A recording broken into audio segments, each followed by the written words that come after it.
What's good, everybody, and welcome to another episode of the What's Good Games podcast, your source for video game news, commentary, analysis, and funny stuff every Friday. I'm Andrea Renee, joined by Miss Christine Steimer. Hello. Hello.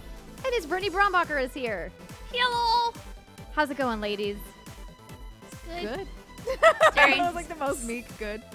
I'm looking at the two of you in your beautiful studio and our beautiful studio that I haven't stepped foot in 5 months. Yeah, wait, when was the last time you were here? January. Oh. Yeah.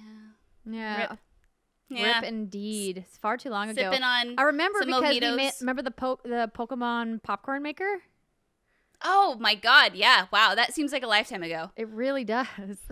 Probably because it was. Also, let's not go down the sad rabbit hole. I can't deal. This week has been tough enough already. Let's talk about fun stuff, everybody. That's Where's right. your we're mojito? Here.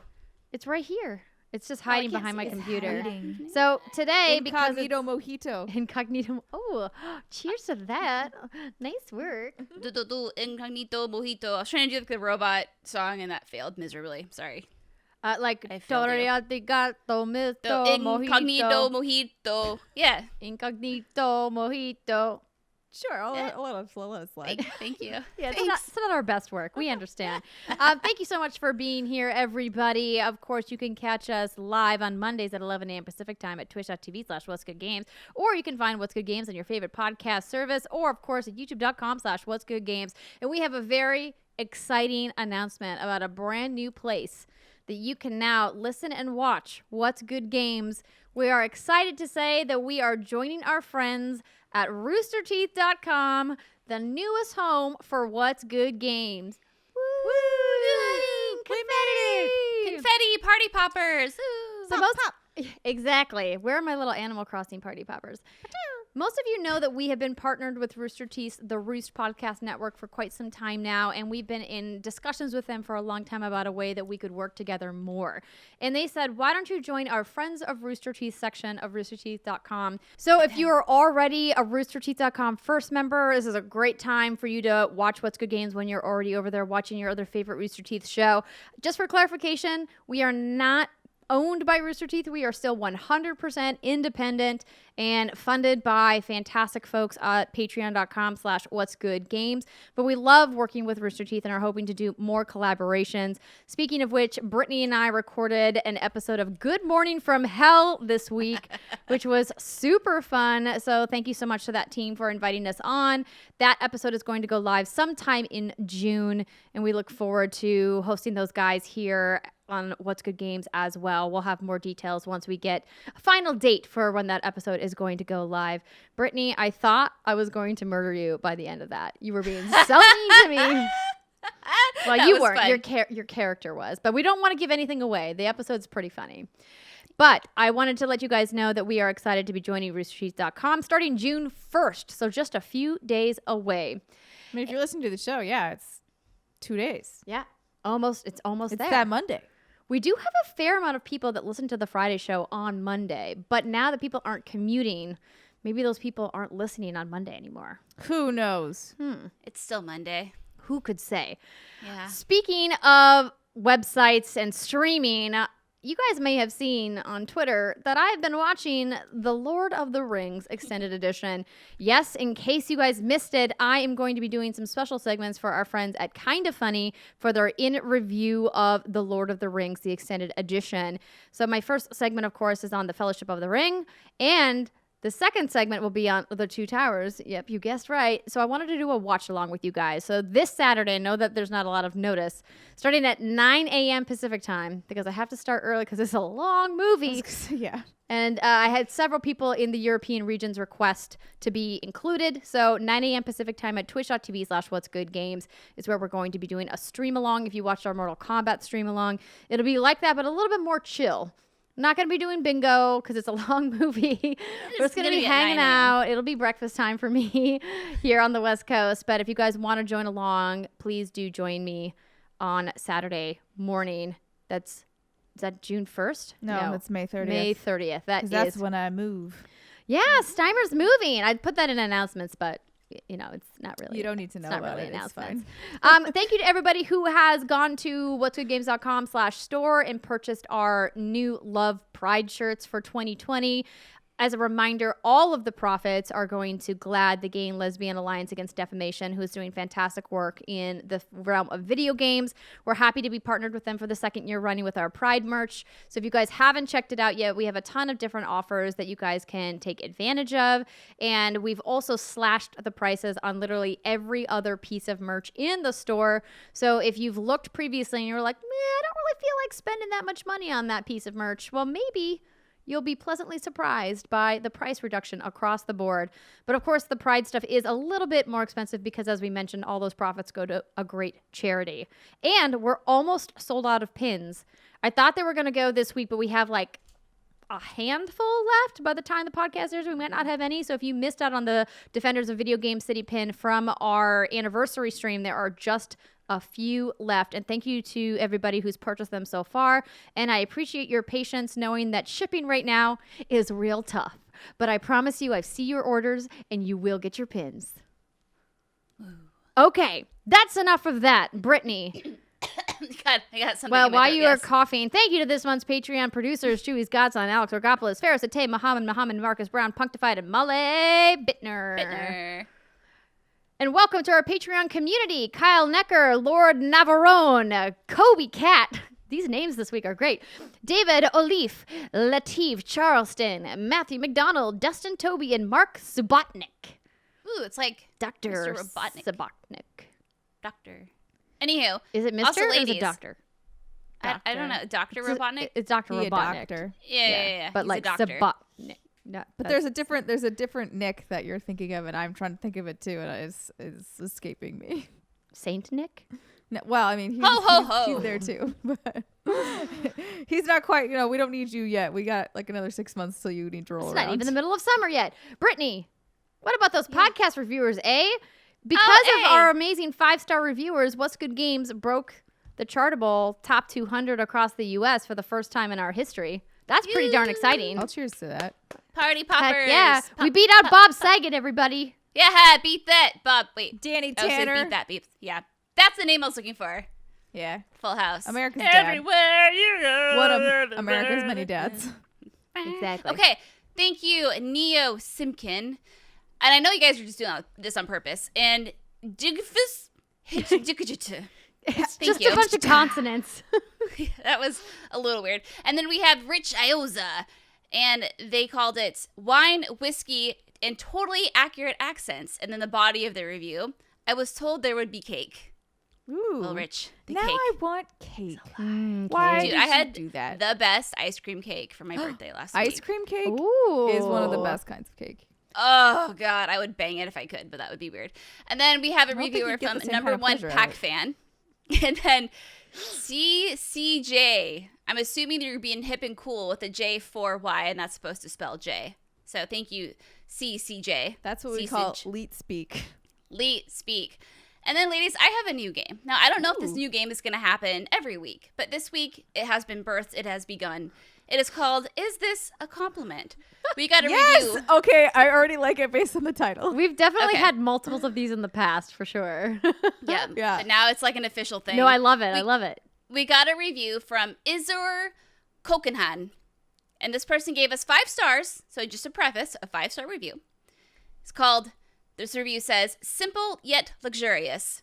40-year-old Ariana Grande, 2002 era Britney Spears, and angry Winona Ryder make sex jokes, mispronounce everything, and go way too long on their ad reads. Is it a compliment? Wait, which year Winona Ryder?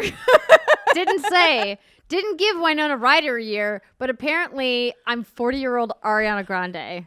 Wait, but she's not even 40, so how would you even know I know. what she looks like? I'm then? not even 40 for the record, in case anybody was curious. You know what? why- I'll take why any age 40-year-old Winona Ryder. I'm fine with it. Okay, I get the 2002 era Britney Spears, haha, lol, oops, I did it again. Baby, hit me again, whatever. Ariana Grande though, the 40-year-old thing. I don't get that reference. It's not a real reference. Oh, I know it's not, but that's what I'm saying. Like, I don't get what you were trying to come across with there. Izur Kokenhan. It is confusing. I feel like maybe Yeah. he just couldn't think of a lot of redheads. She's not even a redhead. That's She's the not. funny part. That's what I'm saying. Like he was just like, The celebrity that I get the most often when people are like, you know who you look like, which by the way, I hate this game when people are like, who do people tell you look like? And it's like Katy Perry almost every time. Oh. Oh, I can see I've that. never thought Which I'll Katy take. Perry. Yeah. Yeah, she's Great. Yeah. Anyway, thank you everybody for your 5-star reviews. We appreciate them. And as we say every week, it definitely helps out the show. So if you cannot contribute at patreon.com/whatsgoodgames, a great way to just give us a few moments of your time is to go to your favorite podcast platform of choice and leave us a lovely review. Even if it's somewhat weird, like that one. It works. It'll help us in the algorithm. We'll take it. Ambiguous. I'm always fine. I'm like, you know what? If they gave us the 5 stars, it's fine. Who cares? Exactly. I am with you there. And on that note, let's get into the news. The first story this week is The Last of Us 2 new details from State of Play. So I'm guessing most of you out there saw the brand new pieces of gameplay that Sony and Naughty Dog debuted. I got a bunch of bullet points from IGN, but I want to make a caveat that, of course, no spoilers. We don't delve into spoilers here on What's Good Games. Unless we say beforehand, we give you ample warning. Yes, well, unless it's like a denoted spoiler cast, Yes. so to speak. But do I read all of these? Do we just like cherry pick some? What do you ladies think? Well, I didn't watch it, so I'll see. Oh, you didn't? No, I'm good. I don't want to see personally. Don't want to see, hear, read anymore.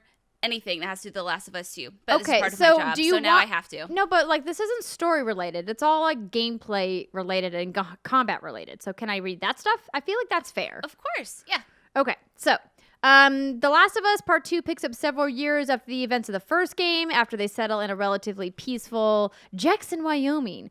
Ellie is 19 at the start of the sequel, and the game will cover expansive parts of the world, including real-life locations. It's going to take place over multiple seasons and climates, from the snow-capped mountains of Jackson to the lush Pacific Northwest.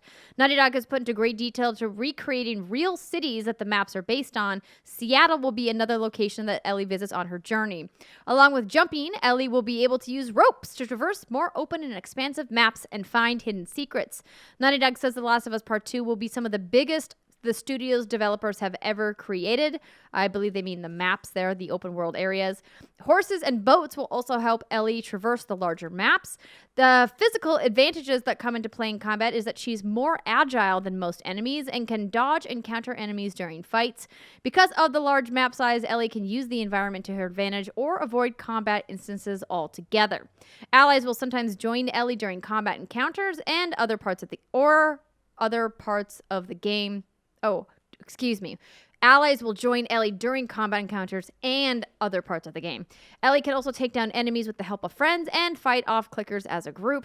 There will be a skill upgrade and weapon system that lets players create unique fighting styles that cater to their preferences, and players can scavenge for parts to customize weapons. These customizations will be visually represented on your weapon. So if your rifle sight, for example, the scope will be added to the rifle. That's a weird sentence. I love the level of confusion in your voice. I'm not quite sure what they were doing there. It's something I think it's if you... There's definitely a word missing. There's definitely missing in that sentence. Yeah. Essentially, you can customize your guns, and that will visually be reflected in the world.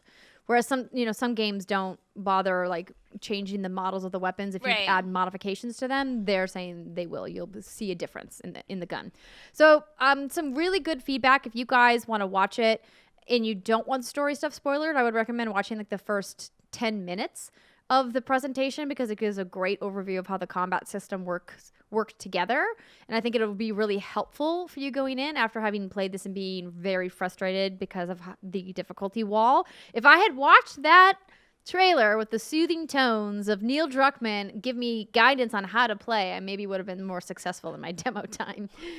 But then if you want to dip out before any of the story stuff happens, you can do that as well. But yeah, I mean... Or you can go in dark, as Brittany is. Or that. Trying. Or except for the fact that, Trying. Doing your best. I was going to ask you what you thought of it. Leave spoilers in the comments, you assholes. Oh, yeah. No, I think we've been very clear that if you leave spoilers in any of our communities intentionally, you'll be banned. If you leave them unintentionally, we will give you a firm warning and say you have been warned one time exactly, and then you will get banned again. So I might fine you because I'm the one who has to read that shit hunt in the you comments. down. yeah. I might fine money. Oh, Dinero, with an E. gane. Got it. Yeah. Yeah, Yeah. the game looks great. It's coming out soon. Steimer's playing right now.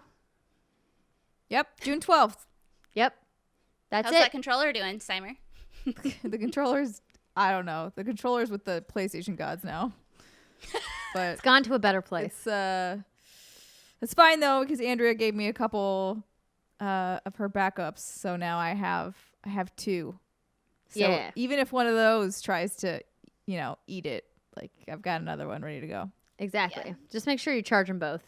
Yeah, I will. Because I have no idea if they have battery life or not. They probably don't, but that's fine. Yeah. Yeah. But they work. They're functional. That's all I need in life. I Exactly. definitely ripped this hangnail and started bleeding. Oh no, I hate that. Oh, like this is like biohazard. this is like the byproduct of not having any manicures. Is like the hangnail city. I'm with you. That was a mistake on my end, but it's fine. You I'll got. just put it against a cold thing and it'll hopefully slow down the blood flow. I'll text John to bring a Band-Aid. Everything will be okay. Okay. While I go and grab Steimer a paper towel, does somebody want to read this PS5 reveal Yeah, business? I will. Sure, why not? This is also from IGN, who are our best friends today. So, Sony is reportedly planning a PlayStation 5 digital event for, as early as next week, quote, kicking off other events that will take place over the coming weeks and months. As reported by Bloomberg, people with, quote, direct knowledge of the matter have said that the virtual event could take place on June 3rd, but also, quote, cautioned that plans have been in flux and the date may change. You don't say. You This don't is the say. biggest Well, piece of non-news I've seen in a while. I'm going to Yeah. say that the PlayStation event's going to take place on June 4th, but just let you know, it could change. So if it does happen on it June will 4th, take place in June or maybe not in June. That's what I think. I mean, and it could change. It could So always now change. you are officially covered. Yeah. This is kind of interesting, though. So today, Resident Evil ambassadors, Biohazard ambassadors, people who play and give feedback to Capcom, they got a message or an email or something. Essentially said on June 10th, there's going to be a Resident Evil announcement. Whoa. And so I took that information, and first I shit my pants because I think that's very exciting. Wait, More Resident Evil news. Wait, you like shit your pants? Yeah. She likes to Yeah. use that term. I don't like it. It's not a very appealing term. That's okay. You already love me unconditionally, Steimer. I already got true. you. You're gonna There's give me no your amount of baby teeth times later. I can say shit my pants and you'll turn away from me. So, True. gotcha. Anyway, so what's interesting about this is you would think if there's going to be a Resident Evil announcement that it would coincide with the PlayStation event that's supposed to happen next week. So I was thinking, well, maybe this June 3rd date is wrong. Or maybe Capcom's just going to do their own thing.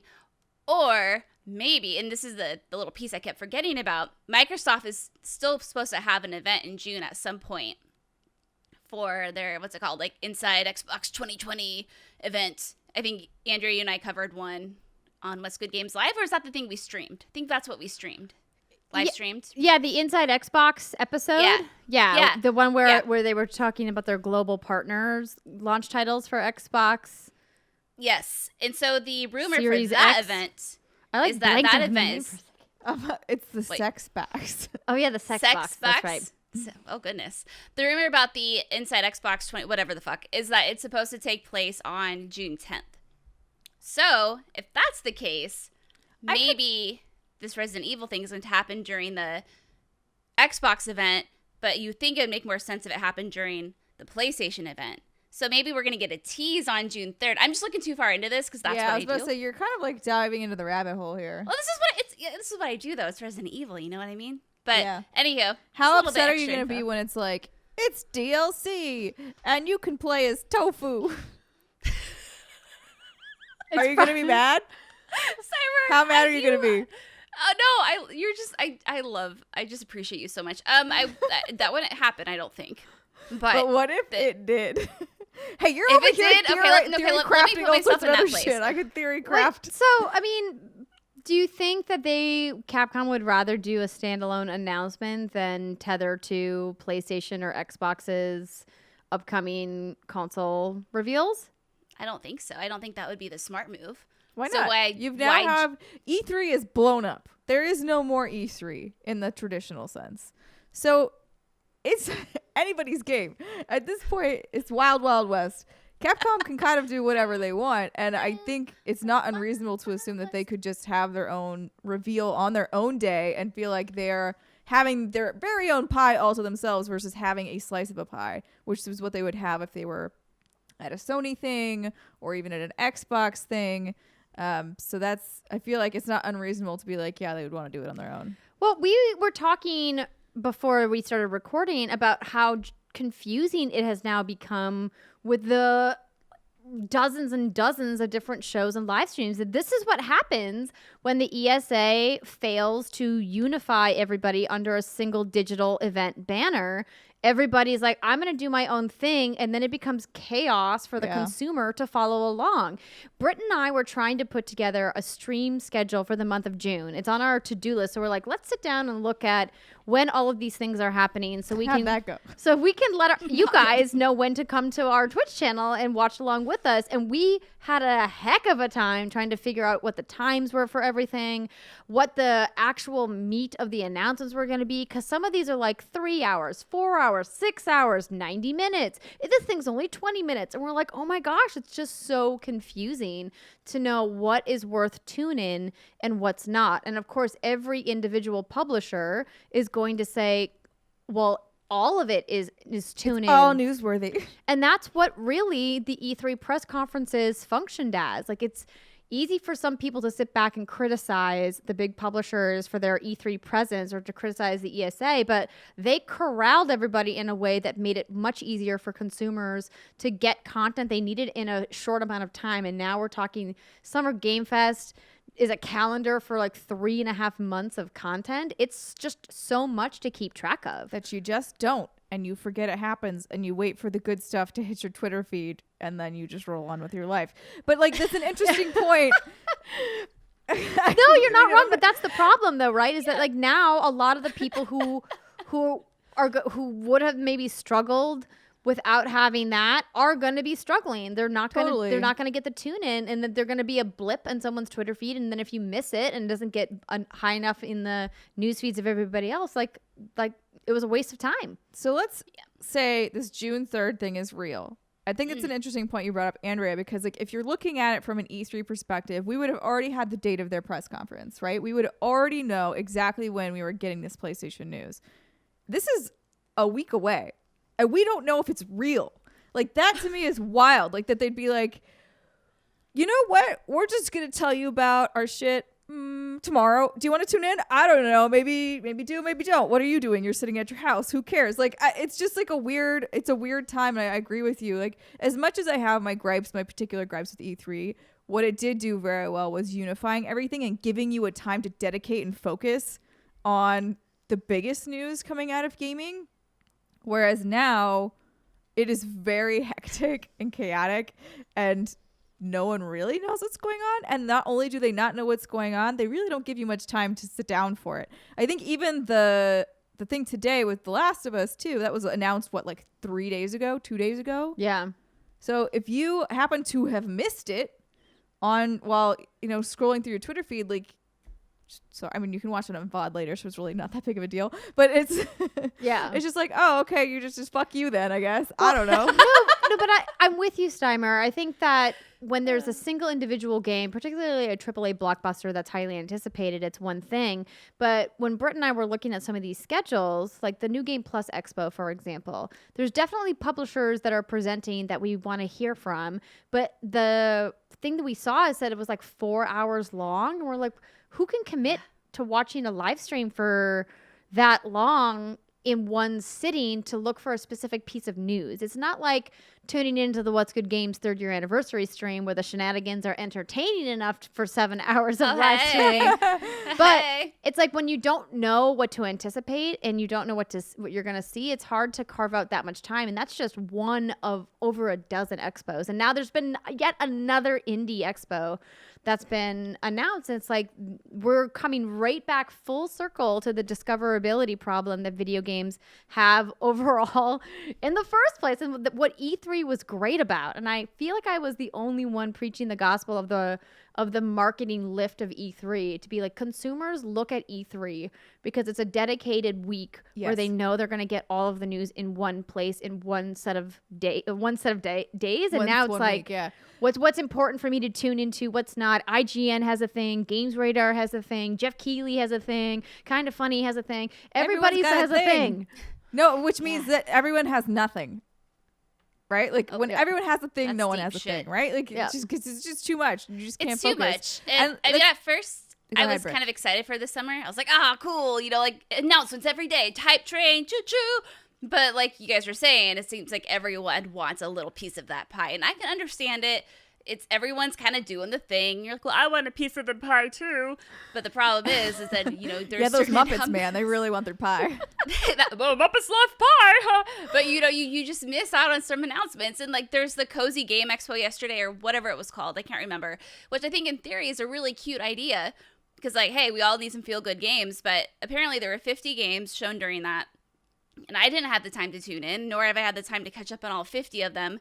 And then we're looking at next week was when we have that Guerrilla Indie Showcase, and then we have the EA thing, and then we have the Cyberpunk thing, and the day before that supposedly is the Sony stream, and then after that all weekend. And so it's just never ending, and it's hard. Like if you're, like Steimer was saying, you can just tune into Twitter and get the big beeps and the big blips, and that's fine if you're a consumer, but speaking from like a kind of selfish perspective, you know, when it's your job to cover the industry, it's like, well, what do we cover and how do we do this?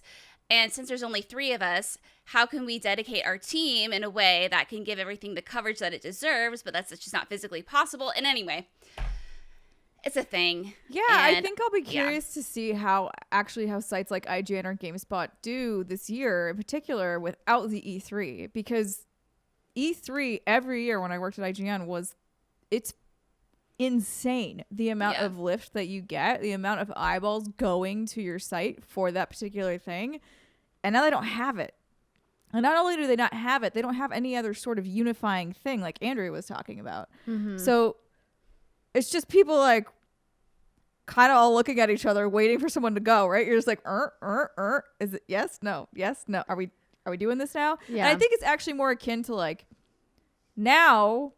Before we had a curate, well, it wasn't super curated, but it's like going to an ice cream shop with like 10 flavors versus going to an ice cream shop with like 200. And you're just like, I cannot. You're paralyzed by choice. When you give people too many things to choose from, they can't choose anything. Correct. Yeah, I was kind of going like psychologically, we actually can't. It's detrimental to our decision-making process to have too many choices. We can't do it. It's like going to the Cheesecake Factory, Brittany, and being like, I just want it all. Yeah. Just give me everything. I do, though. That's the problem. One of everything. Yeah, that's the issue. So yeah, anyway, going back to this Resident Evil story, I don't think it would be smart of them to not hop. If PlayStation event is on June 3rd, it would make the most sense for them to hop on that train because I feel like, hey, more people are going to care about this PlayStation event than probably your own little standalone thing. Unless Xbox has like secured a marketing deal with them on the side that we haven't learned about. Right. And so that could be the other thing. But I can't imagine they're going to have their random mass event. It's a possibility. You're correct. It is a possibility. Yeah. Okay. Cool. So, well, I guess we'll find out next week. Speaking of Xbox, segue. Speaking of Xbox, indeed. So I pulled this from a press release that Xbox sent out to people, and just because I thought it was really interesting, and we have a lot of parents that watch this show. Xbox is soft launching some family-friendly features, excuse me. So just like calling them friendly. They're just friendly. I mean, technically they are. So they announced the launch of Xbox Family Settings app, which is currently in preview, is now available for consumers to test in preview on Android and on iOS. The Xbox Family Settings app is a new app that empowers parents and caregivers to manage their children's gaming on Xbox consoles through their mobile device, and includes helpful features such as screen time limits, where you can set limits each day of the week. For example, allow more time on the weekends or reduce time during the school week. Content filters that allow you to base on the age of each of your children. For example, an 8-year-old can access games that are rated E only and will be blocked from accessing titles that are too mature. Also, play and communication settings where you can block all access to play and communication with other players, limit access to friends only, or grant permission for older children to play and chat with everybody. And then they've got activity reports where you can view daily and weekly activity reports for each child to understand how they are spending their time on the Xbox. The app is available today on Android and for the first 10,000 people on iOS, so it's probably gone by the time you're listening to this. Note that there are 2 features that are not part of the preview experience, but will be available once the app fully launches publicly later this year, where you can view a child's friend list and manage a child's friend list by accepting or denying friend requests. I think this is phenomenal. We hear constantly from parents who are worried about security features on console with their kids, and I'm really glad to see that Xbox is listening to those parents and giving them more controls as to how their children can use their console. I mean, My first thought. Oh yeah, go ahead, Britt. I'm saying I'm just happy this wasn't around when I was a kid, man. We didn't have Xboxes when we were kids, We Britt. didn't have the live features. shit. That I'm talking they I have. mean, about, you you know, did. I didn't. Are you just talking about the screen time? Yeah, I'm talking about like the screen time Yeah. and the mature. Like, what could you imagine if Yeah, this was but around I feel for like the PlayStation? we were better at regulating ourselves. Like I played a lot of video games. Okay, maybe I just did. Your face indicates you did not. But Goodness. but I'm like, I still played outside most of the time. Yeah. I mean, yes, Same. I did too. I was, children. There's this thing called playing in the dirt when you're, we used to do it when we were younger, make Yep. worm farms. It was fantastic. But I mean, like, Bug I mean, jars. I get it. Which is Do brewing kids trash these days can. have bug jars? I don't think they do. Yeah, I don't. They're probably like, what's that? Would I have We're ever missing out. come across my love of Resident Evil? Probably not, because my mom would have said, hell no. But then again, I also would have been saved from the years of nightmares I had when I was 9 years old, too. So maybe there is a pro to That's all true. of this. I definitely played things that were above my maturity level. And like my parents had I still think they have no idea. Like No. they didn't play any of that shit. I'd be like, this Yeah. game is literally about murder and voodoo in New Orleans and you're letting me play it. Sure. Like Gosh, I feel like games back then, though, were, because of the art style and the graphics technology, weren't nearly as visceral as they are they today. were still screwed up. Like, go play Gabriel Knight. Like, it's still a weird game. I played a lot of Mortal Kombat 2 as a child, and that game is messed up. Granted, it's more fantasy That's violence. more like rip your spine out, whereas Gabriel Knight is more like weird voodoo occult shit. Right, so which Yeah. one's worse, I guess, is the question. Don't forget about for Resident you Evil to zombies. ponder. Those are fucked up too. No, I mean, granted, like, yes, this is a very cool tool, and I'm very happy it exists. I think it's fantastic, especially when you can view a child's friend list, monitor what they're doing, who they're talking to. Great. But I survived. I think the thing that pops into my head, which I'm hoping this helps alleviate, is great. I've seen it on Twitter, so like who knows if it's actually real. But like the instances of parents getting frustrated with their kids and then just like outright deleting their stuff versus being like, instead of being a psychopath and deleting your world, I will impose a screen time limit for you and do something slightly more reasonable. So You're talking about that guy that went to like, the yeah. Reddit, the And Am he, I like, the went and Asshole just Reddit, yeah, and he deleted his and son's deleted his Minecraft son's world? Minecraft world. I'm like, you're horrible. You are a horrible parent. I heard and that you and should was go back. like, no. Again, don't know if it's real. I hope it's not for the psychological safety of the child. But there's just like things like that where I feel like people get frustrated or even frustrated with their partners. Not that you would use this on them, although that would be very funny. Where you're like, you just get Honey, frustrated. you've Honey, been playing too much Fortnite. I am parental controlling you and your Xbox. Get out of here. I love it. But yeah, so I'm hoping true. this helps parents feel like they are more in control, because I feel like a lot of those instances when you see something like that, it is a feeling of the parent feeling out of control and unsure of what to do, so they go to an extreme. Yeah. And you don't need to. You really don't. Yeah. Know that there are tools available, and a Nintendo Switch actually has a lot of really good parental tools. I'm not actually sure what PlayStation's parental tools are. I haven't heard from parents praising or Honestly, hating, if it's there, but- it's so confusing you'd never find it. yeah. In PlayStation's ecosystem, yeah, for sure. It's like buried in a menu somewhere. But good on you, Xbox. We have just a couple in case you missed it. So the Outriders broadcast that happened yesterday, if you guys caught it, I had the opportunity to chat with the team about some things. We're going to cover that in the next segment. So just a couple in case you missed it. Did anybody else besides me catch the new gameplay trailer for the Fast and Furious Crossroads I didn't game? see the trailer, but I saw Jackie tweet about it, and I was like, oh, I should check this out, and then I forgot to watch. Let me pull it up for you so you can see just how terrible it looks. So, like, looks so bad it's I saw good? a tweet from Tim. And he said, Game of the Year. Obviously, he was being silly. Well, I think the big thing this game has going for it, of course, is that it has voice acting from the cast, like Tyrese and Vin Diesel, Michelle Rodriguez, Do you right? think that they This care? game. Do you think that they're like, oh, this is shit, and we know it's shit, but we have a contract, and we gotta fucking do it? I don't think that they care if it's shit or not because they're getting paid regardless. I would It care. looks like it's a racing game masked with twisted metal. Well, like the part I think that people are going after it in the comments about is that it doesn't even look like a racing game. It looks like a blow things up game. Yeah, more like car combat. And Yeah. that's not really a big part of the Fast and the Furious franchise. There's a lot of chase sequences that aren't exactly races, but there's not that much combat specifically. There's a couple key scenes later on in the franchise, but it's mostly just escape and chase sequences. But I mean, I think the graphics just look. Everyone is making jokes about, oh, this is the best PS3 graphics I've seen in a long time. It's true. Actually, It does actually, yeah. It looks It's 2020 and we're at the end of a generation and we're seeing amazing things on console, and this is just like a clearly a License cash games. grab. It's License upsetting games. because Oh, like yeah. it could be like Fast and Furious is a franchise where you could do something really fun with Yeah. it. You could do Absolutely. so many wonderful things, especially if you did want to go multiplayer with it and allow people the freedom to just mess around with their friends, like deck out their cars. Like this already exists. This formula kind of already exists. You just need to brand it. So I don't know what you're doing. But Yeah, it's kind of money fucking it grab. up. It is. It's a bummer money grab, and the hard part about these licenses when it comes to video games is that the people who buy them, it's like use it or lose it. You're obligated to make X amount of games in X amount of years with the license that you paid for, and then if you don't, like the licensee can take it away. And that's why we got a bunch of really crappy Spider-Man games before Insomniac Aw. and was able to get it with Sony Interactive, right? It's like, there was a couple good ones in the mix, but there was also quite a few not so good ones in the mix. Like maybe some of not the so polished. Transformer games that came out too. It was because those big movie Harry licenses. Potter. Well, Harry that's Potter. true. Oh, I'm a wizard. Yeah, and I mean, look at EA. They kind of managed to pull their shit together with Star Wars there in the end. I would but for a argue while- barely. I know wasn't everybody looking good. really liked that game. I don't think it was as good as everybody said. You talking about Jedi Fallen Order? Correct.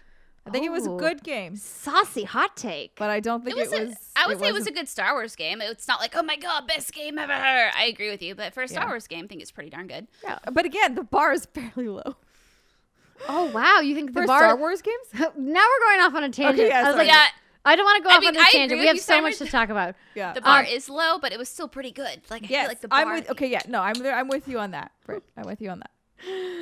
And Square Enix and Crystal Dynamics have announced that Marvel's Avengers is going to be getting its first War Table live stream. So when I found this headline, I almost missed it because it said Marvel's Avengers War Table live stream. And I was like, what the heck is that? Is this a new mobile game? Did I miss an announcement on something? Is that their clever term for the That's conference? what that's holding? what they're calling their live stream. It's happening on June 24th. It's going to showcase brand new gameplay and co-op footage. Great. So maybe June 3rd, maybe June 10th, maybe June whatever for Xbox, and then you got June 24th.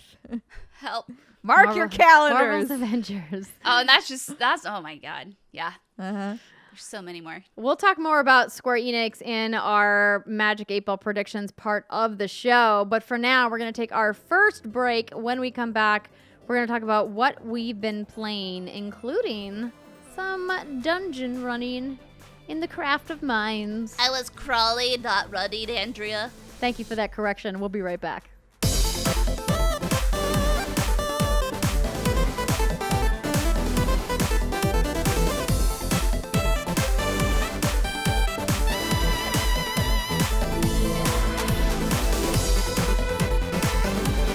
What's good, everybody? Welcome back. It's segment 2 of the What's Good Games podcast. This is where we talk about what we've been playing and any preview events that we've been to. So, Brittany, you've been Yes. playing a brand new release from one of the highest selling video game franchises of all time, Minecraft Dungeons. Dun, dun, dun. Yes, I have, and I have things to say about it, mostly positive things. But before you do, we want to say thank you, Xbox, for providing us promotional codes.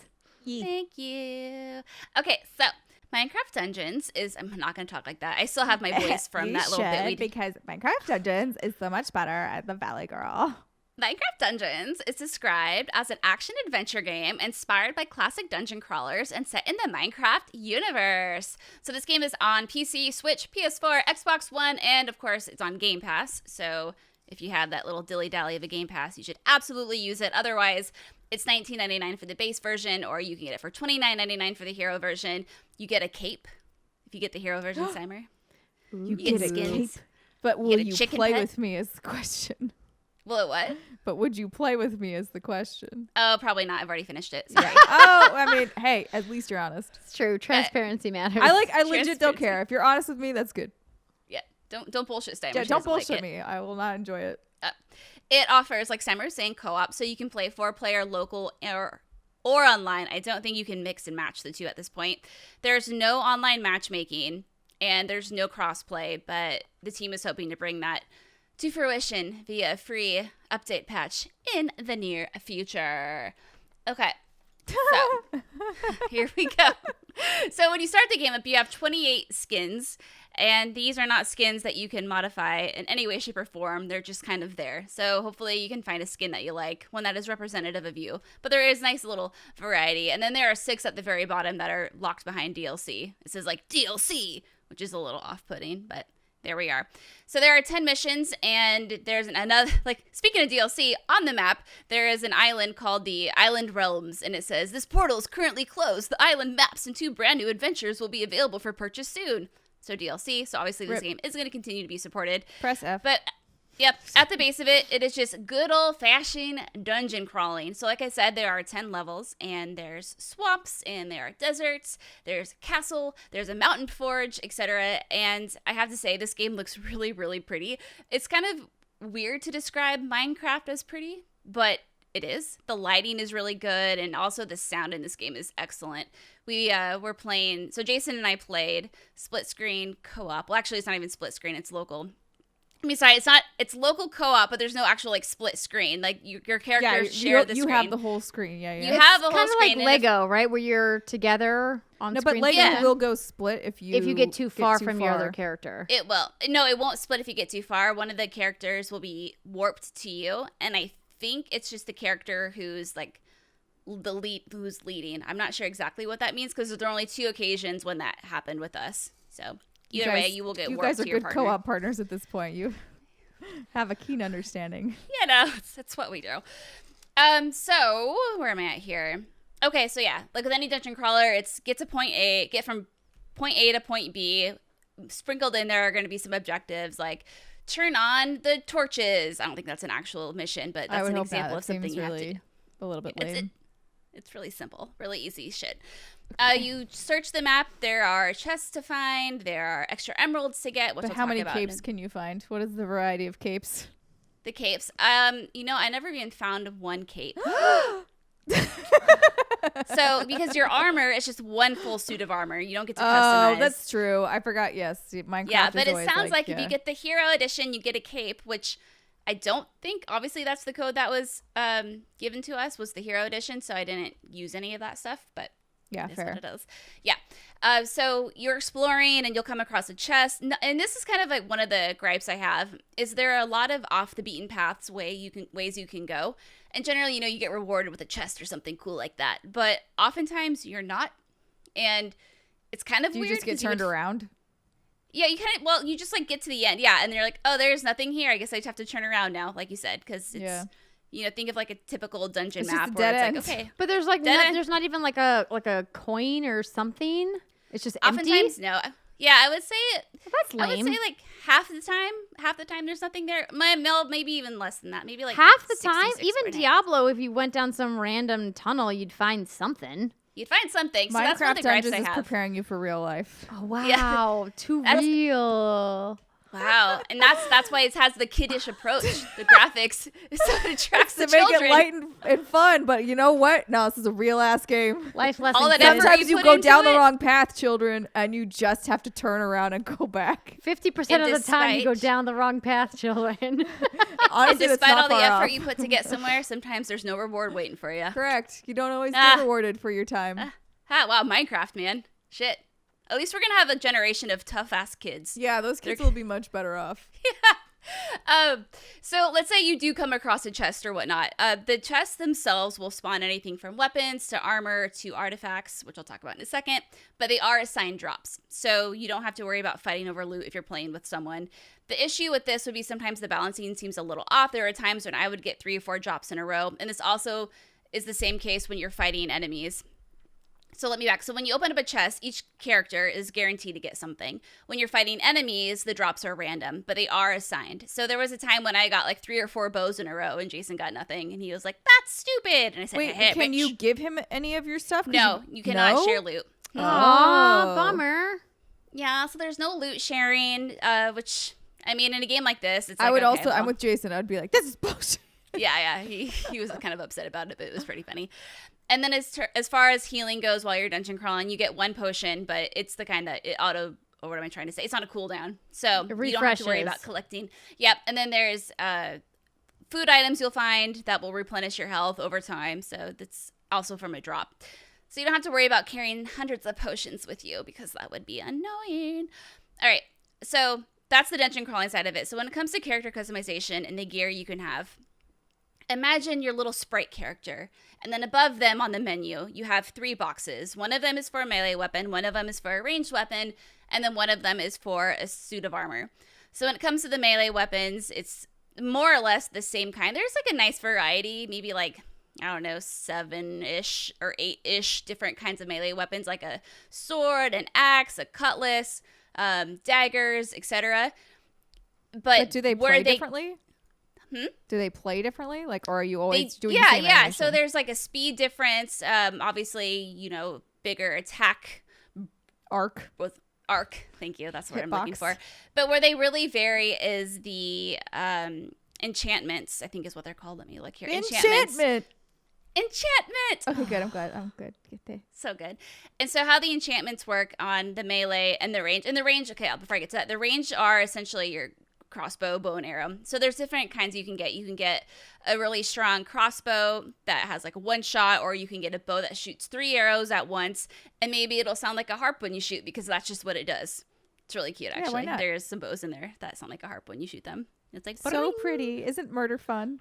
It's so much fun and beautiful. Yes. Isn't And then you have your murder suit of fun? armor. And like I was saying earlier, there's not, you can't customize anything, but you do have different kinds. Like you can be, if you're going to be a tank like me, there's scale mail, there's robes, there's ninja armor, there's spelunker armor that comes with a pet bat that follows you around, which is kind of That cute. sounds cool. He's really cute. Yeah, he's fun. But the armor didn't really suit my playstyle, so I didn't use it that often. Aw, Okay. Bye, Bat. Yeah. So you have your melee weapon, your ranged weapon, and your suit of armor, and you're going to continually kind of pick up more or less the same items. But where they differ and where the looting gets interesting is you have enchantments. So every weapon can have up to 3 different skill trees of enchantments, and you can only pick 1 skill per skill tree. So trying to like keep this easy. So imagine the first skill tree. There's 3 things you can choose from. One would be maybe when you attack an enemy, it causes gravity or like a black hole and all the enemies flock to you. Or perhaps it has a chance to trigger a healing circle. Or maybe it'll stun the enemies around you. You can only choose 1 to main in. And then once you choose that, you're stuck with that. You Forever? can't go back. Or just on that weapon? On that weapon forever. Okay. So if you wanted So, to change there's it, no you just get a respecking. different weapon. There's no respecking, correct. So some of the weapons that I found later on had 3 separate like skill trees you could customize. So at the end, I could have 3 different skills assigned to that weapon or to that armor. But once you main in something, you cannot respec. So what you have to do then is scrap that weapon and get the gear, get the points you put into it, so you can apply it to new weapons and armor that you find. Got it. Got it. Cool. So, for example, like I said, with there's gravity and like circle heal and stunning for the weapons. For the armor, you can have thorns. which, if an enemy attacks you, you deal that same damage Poison back to ivy. the enemy. Yeah. Or what I love to do toward the end is I full spec'd out my electricity and fire when I dodge rolled. And so what I would do is I dodge roll. I would just create this line of like death and destruction, and it was really OP actually. And they've even said that some of the builds are definitely OP in this game, but that's fine. It's just kind It of doesn't fun to team matter. There's things. no it's PvP element. PvE, so It just Yeah. basically sounds like a lot of these RPG systems were designed to be very beginner and family friendly, and I think that's what Minecraft is all about, right? yeah. It is, yeah. And what's great about it too is so when you first start, you're locked on default difficulty is what it's called, default. But there's 6 levels you can increase the difficulty by within that default difficulty. So if you want to like make it real simple, you just keep it there on the lowest possible. But Jason and I, we like to think ourselves as seasoned dungeon crawlers. We would bump it up to 6, which is the highest. And what it does is it does kind of force you to get clever with these builds that you have, so you can complement each other. So again, like you were saying, it could be baby's first dungeon crawler, or it can actually pose a somewhat difficult challenge if you really want it to, which is great. The other thing I want to talk about real quick are the enchantments. So on top of your character, you have the slots for your melee, your ranged, and your armor. And then below that, you have enchantments, and you can have up to 3 of these. And these are kind of like, think of them as special abilities or spells if you want to. So for example, I had, let me see if I wrote it down. I took a picture in it somewhere. But what I did have, here we go. So these are called, artifacts is what these are called, my bad. They're called artifacts. So what I had on my character. The other thing? I know, I was a little confused, but then I was like, it came around. You think we made full circle. So these are called artifacts. And so I had a tasty bone as one of mine, which summons a wolf. I had wonderful wheat, which summoned a llama to fight by my side. And then I had a firework arrow, which is basically like a mod to your bow that lets you have like OP arrows. You can also do shock powder, which does electricity damage. You can have a tome of shielding or healing, which will shield your enemies or shield you from projectiles or heal your allies. So there's a bunch of different builds you can have, and you can mess around with it. And you find those from random drops in chests as well. So other than that, the only other thing really worth mentioning at this point is that you do have a base camp. And the base camp has a wandering trader and a blacksmith. And it's kind of like it's been a while since I played this, but it kind of reminds me of the Diablo system where you would spend money and then you would hopefully get in materials and you'd hopefully get a really cool item crafted. It's like a lotto kind of thing. But in this, you only spend emeralds. The Mystic Toilet from Guild Wars 2. Is that also from Guild Wars? No, I mean, it's just a similar mechanic of like, okay. Throw this shit into a well and you hope you get something out of it. That's basically it. It's called the Mystic. I don't remember what the actual term for it was because we all called it the Mystic Toilet because you just flushed all your shit down the drain. Yeah, and I mean, toilet. these guys are pretty bad too. Most of the time we didn't get anything great. The best thing I got from my wandering trader was my wheat so I could summon a llama to fight alongside me in battle. I really was hoping you were going to, when you said wheat and before you had said bone, I was hoping you were going to say like a giant loaf of bread was going to come and fight for you. That would have been incredible. Wouldn't Sadly, it? no. I mean, That the was not an option. llama's also good. I enjoy the llama, but The llama was great because it would spit out everything. So that was fun. does it spit like acid? No, I don't think so, but that would have been cool. It's not an acidic llama. Damn it. Unfortunately. Why not? Yeah. So after each level, you'll come back to your camp, and there you can just gamble your emeralds away, which is kind of the whole point of them. Or you can try to get the blacksmith to make you a better piece of gear, which would be a bow or a melee weapon or armor. And that's kind of the gist of it. And you just go through the 10 levels. And there is a separate level if you do want to dungeon crawl and grind for better gear or emeralds or whatnot. It's each in the separate level takes like 35 to 45 minutes to do the whole thing. So it's a pretty beefy dungeon crawl if that's, if you're into grinding. We did that a couple times. That's probably why we were a little OP toward the end. But otherwise, it's a $20 game, and if you have Game Pass, it's free on Game Pass. I would say we had a really good time with it. It's really cute. It's really charming, and it's just kind of a chill, upbeat game. Obviously, there's not much narrative to speak of, and I don't think a lot of people would expect much of a narrative here. But what there is, the narrator is fantastic, and it's just kind of a fun little storybook dungeon crawling experience. Nice. Yeah, I'm glad you had a good time. I did. Would recommend. Excellent. Another thing that Brittany also recommends, Steimer is playing. Yeah. So I finally, figured out where Yakuza 0 was on the Xbox Game Pass. Don't know how I missed it. You know Don't what know how I happens? wait. What is the other one called that I downloaded? Yakuza. Kiwami? I downloaded that somehow from before, and started playing it. And I honestly played like an hour and a half of that game, and I was like, I don't know. Sure, it's fine. Old game is old, I think is what you said. Maybe. And then I downloaded Yakuza 0 once you were like, no, it's still there, dummy. Go find it. And I was like, okay. So I did, and I was like, oh, wow. Yep, I'm stupid. And then I started playing that, and I've been playing that probably for only, I'm still very early, but that's like a 4 or 5 hour endeavor. And because then I got another thing that I'm playing for this show. But I really liked it. And like I was almost immediately like, wow, this is heads and tails better above the other one, because it starts out with a lot of intrigue. It's the right amount of violent for me, which, I'm a weird stickler about violence. Like, I don't mind it if it's violent, but I don't really want to see it. Like, I don't really want to see all of the gory aspects of the violence that I'm inflicting on somebody. I just want it to be a video game, and I want to punch a bunch of people, and like, that's it. Mm-hmm. And that's what this game gives to me, which is very satisfying. Yay! But not only that, I'm really intrigued by the characters. I'm intrigued by the world. I'm intrigued by what's going on. I want to get to the bottom of everything. And like, another plot twist just happened, and I'm like, what happened? So I think if you are interested at all in what Brittany has talked about before, yes, it's on Game Pass, so just go find Yakuza 0 and start playing it. But don't start with the other one. Yeah, you will lose interest. But I found Yakuza 0 to be a lot more engaging right off the bat. And what's gonna be great about it is, I think once you do finish 0, if you burn out of the formula, but you will eventually be intrigued enough to play the first one again, Kiwami, because you know who the characters are, and you know like what their story is, because they do follow back to back to back. So yeah, I think it was just more of, I was kind of thrown into a thing, and I was like, what? No, I am 100% with you. I don't understand why people would recommend Yakuza 1 Kiwami over Yakuza 0 to start with. I don't get it, but some people do. So but no, I'm happy to hear that. That makes me really, really happy. And maybe once you finish this little game called Tilu 2, you can go back to it and let me know what you think. Yes, I'm definitely going to go back to it. But it was one of those things where, like, once I started playing, Tilu, I'm like, I'm going to focus on this for the review. Oh, yeah. And again, June 12th, that's the show that will be on.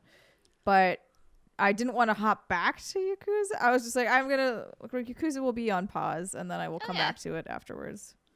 Plus, it has a great little screen where it kind of updates you on who the characters are. So, because there's so many characters in that game that you can always go back and refresh your memory, and you'll be good. Yeah. So far, it's not too many. I know who everybody is, and like, I wouldn't have an issue jumping back into it tomorrow and being like, yep, I know all of you are. We're good. Yay! But yeah, the gameplay is fun too. I haven't done any of the mini games because I'm just not a mini game person. That's for fine. The most part. I just I do not care. I usually skip mini games too. I'll play the ones that I need to for main missions, but the only game in the history of all of my game playing where I did all of the mini games to get the platinum was Horizon Zero Dawn. Fair. And even then, you didn't get the platinum, which sucks. Guess because it's bugged. So sad. It's bullshit. Yeah. But yeah, I like the city. Although, here's my one gripe with it, and it's not even a gripe. It just really makes me miss Japan. It really makes me want to go back. And I just was wandering around the streets, and I was like, oh, I feel like this area is supposed to be like Golden Guy, and I want to go to like a tiny Japanese bar and just hang out. Yeah. We're gonna have a trip to TGS when TGS happens again. We will all go. Hopefully next year it will still be a thing. We can go. Like 18 months from now? Correct. Yeah. Yay, well, that makes me happy, Steimer. Thanks for playing it. Yeah, of course. So as everybody knows, I am knee-deep into Animal Crossing New Horizons. IGN announced this week that I will be part of their Animal Crossing Celebrity Island Tours on June 12th with Brian Altano. I'm very excited about that. Are you stressed? Are you trying to get everything in order? Yes. Stressed? Not so much, because I really enjoy the decorating aspect of it. I just find myself frustrated that there's specific items that I want that are craftable only. And so now I have to beg, borrow, and steal from people in the community to be like, can I give you all of the supplies to build these things for me? So shout out to everybody who's helping me. Trevor Starkey has been particularly helpful in crafting things for me. So has Kayla and Maria. I I need more craftable recipes. I wish that they would allow you to buy X amount of recipes. It's frustrating to me that you go through several upgrades of the island vendors, like Nook's Cranny, for example, but then the recipes there are the same every time. It's like, well, if you're going to go through this whole rigmarole of closing down and get some new shit, your grand reopening, like, yeah, I like more wallpaper and flooring options. Thank you. But also, could you maybe swap out those considering you're tired paying recipes for their renovations usually too. Oh, yeah, you pay for everything. You're like, I'm footing the bill for all of this. The least you can do is offer me more goods. It would be nice if there was a rotating recipe every day that you could purchase from Nook's Cranny. I don't know why there isn't a new one. That would be good. Just like there's new wallpapers. Why can't I get a new recipe? I don't get it. No recipes for you. Yeah, it's just like it's an RNG part of the game that I find frustrating. In a balloon, because that's how you get recipes in real life. Yeah, they just do pop a balloon, boom. You find it in a message in a bottle on a beach, boom. I don't think I've ever found a message in a bottle. Every day you have a new one. No, sorry. I meant in real life. Oh, you mean a real message in a bottle? Yes, in Animal Crossing you find them all the time. But I was just like, I know it's a trope and it's like a thing from movies and literature and all that stuff. I'm like, was that ever really anyone a ever thing? actually found Is one? that actually something people did? Yeah. Well, not now because no, I know not now, but I mean like ever. Like, would you really? Who did anybody find it? What are the and like I feel like that glass would break and that paper would get real soggy. I just feel like it would almost never make it to shore depending on where you were in the ocean when you dropped it. There's only one way to find out. Let's go fucking let's litter the ocean. That's we what have to send a message in a bottle and hope that somebody finds it. Litter the ocean. Okay, Andrea's like, send a message in a bottle. Steimer says litter the ocean, and I said Google. Yes. Oh my goodness. Yeah. So I'm not going to delve too much into Animal Crossing, but I will be done with that soon because thankfully we're taping the tour ahead of it. But June 12th is when you'll be able to watch those. So thank you, IGN, for including me. I'm working on some very fun things for my island. But another game that I got to see this week, even though I didn't get hands-on with it, was Outriders. As I mentioned, the broadcast happened yesterday. They're starting a new Outriders series in lead up to launch, where they're going to go through classes, gameplay, features, etc. And Square Enix is putting that together. Of course, People Can Fly is the developer of Outriders. People Can Fly, you may know from their work on Gears of War or Bulletstorm. I did a long preview of this last year. I got to play with Andy Cortez from Kind of Fun and Games and Alana Pierce, friend of the show. And we had a great time playing, but I had mentioned back then that I had some concerns about the longevity of this game and some of the more narrative-focused bits. So they gave me a good deep dive into the gameplay this time, and I was really happy to see a little bit more information about the world tier system because that was something that I was particularly confused about when I was doing my interview the first time. So in case you guys don't remember, Outriders is a sci-fi third-person action RPG that is set on a foreign planet where you are the first boots on the ground to go and investigate to see if this planet is going to be inhabitable for human life. And when you get there, you find this weird energy source called the Anomaly, and it has some kind of weird explosion that kills a bunch of people, and then you kind of flash forward in the story X amount of decades and what has happened to society since the original landing on this planet and what's going on with this weird energy source, the Anomaly. It's just as like a catch up for what this game is. And the idea is that it's 4-player co-op and it's a standalone experience. It is not a games as service. They very clearly in this broadcast said, this is not going to be a live service game. When you finish it, you finish it. And they said, hopefully if people like it, we'll be able to do expansions or DLC, but that it's going to be an out-of-the-box experience. When you buy the game, you're going to have access to everything the moment that you buy the game and install it. So I thought that was interesting. And I'd asked the team specifically when I was doing my interviews why they chose, because a lot of the features in this game feel a lot like a games as service. For example, last time when I talked about the game, I said, it feels a little Destiny-like in some ways. And now with this new game demo that they showed, it feels a lot more like The Division 2 than I thought it was going to. Not only is it third person like The Division is, but now they have a world tier system like The Division has. There's an emphasis on gear builds in the higher difficulty levels like The Division has. And there's a lot of customization and, of course, co-op gameplay. So a lot of things echoing The Division for me. But, of course, this is really slick shooter gameplay that People Can Fly are known for, which unfortunately for Massive, their gun gameplay is not as slick as it is in Outriders. And so what I really liked from what I saw was that they said that, one of my big criticisms, I should say, to preface this, is that when I originally saw the game, I was concerned that they didn't have a competent leveling system for people playing in co-op. Meaning, if you go in with people that are dramatically higher or lower level than you, that you're going to be on the struggle bus and it's not going to be a fun experience. That you have to essentially play with people who are the same level as you. And that kind of sucks. Yeah. Because not everybody has the same amount of hours to devote to playing together. And that's what Borderlands 3 did so excellently, is that they did this really great scaling system and individual loot stream so that people who were level 50 could play with someone who was level 5. And it didn't feel like it was punishing for the level 5 player, and it didn't feel like it was unrewarding for the level 50 player. And I don't think that People Can Fly have that quite figured out yet for Outriders, and I hope that they continue to do a little balancing and do find a fix for that. But they did say that the world tier system obviously just means that, you unlock it through playing on one difficulty level once you've earned enough experience, because there's 2 parallel experience systems that run tandem. You have your character level experience, and then you have your world tier difficulty experience. And once you hit, each level, the next world tier unlocks, and then the next world tier unlocks. And if you're playing co-op, if I have world tier 5 unlocked, but Steimer only has world tier 3, then we have to play on world tier 3 because it will prohibit her from playing with me, which, makes sense. And so I said to them, I go, well, how does the world tier system difficulty pair with character level? And they said, essentially, it's just like a complementary system where there's more enemies, they take more bullets to take down, you get less, health revives and things like that. I was like, okay, so that seems all like pretty standard stuff. So, but is there a reason you like, if I'm like, I actually don't want yes, I technically have the experience of world tier 3. I actually don't want that. Like, I want it to be lower. Can I do that? Yes, you can. Okay. You can adjust the world tier difficulty, I believe, on the fly. I think that you can scale it up or down. So if you only ever want to play on world tier 1, you can do the whole game that way.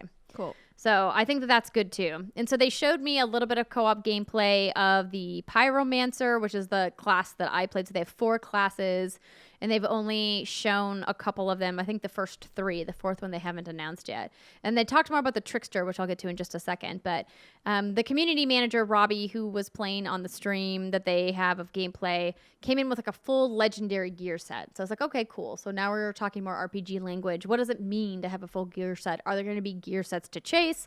And the team said, yes, there will be, and that the gear is directly tied to your class abilities. And that really screamed Destiny to me, because there's exotic weapon pieces and exotic gear in Destiny that enhances your character's class abilities. And so I thought that was really cool. So I really like that People Can Fly is kind of cherry picking these neat ideas about combat and RPG leveling systems from other games and kind of mishmashing them together.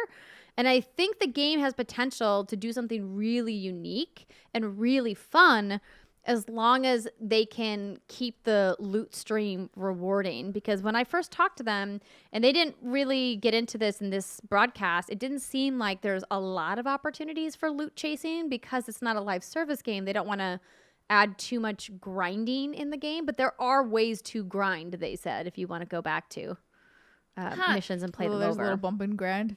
Yeah. Ooh, yes. You've done a great job at describing all of the things, but I guess when I'm thinking about it, I'm still kind of confused. Okay, about what? No, I mean, like, from this... That was a little more aggressive. That's not, yeah. Well, no, it's more like, okay, so I hop into this game. Is it co-op from the get-go? Is it, like, mission-based? Is it story-driven? Like...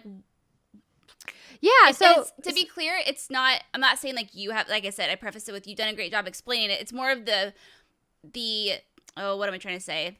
The wording or the message from the developers that I still feel like I know close to nothing about this game besides some gameplay of it. Right. So I really would encourage you, and I know because we're taping the show ahead of when the broadcast goes live, to watch the broadcast, because I think it does a great job of explaining a little bit more of the world and gives you a good look at what the game looks like.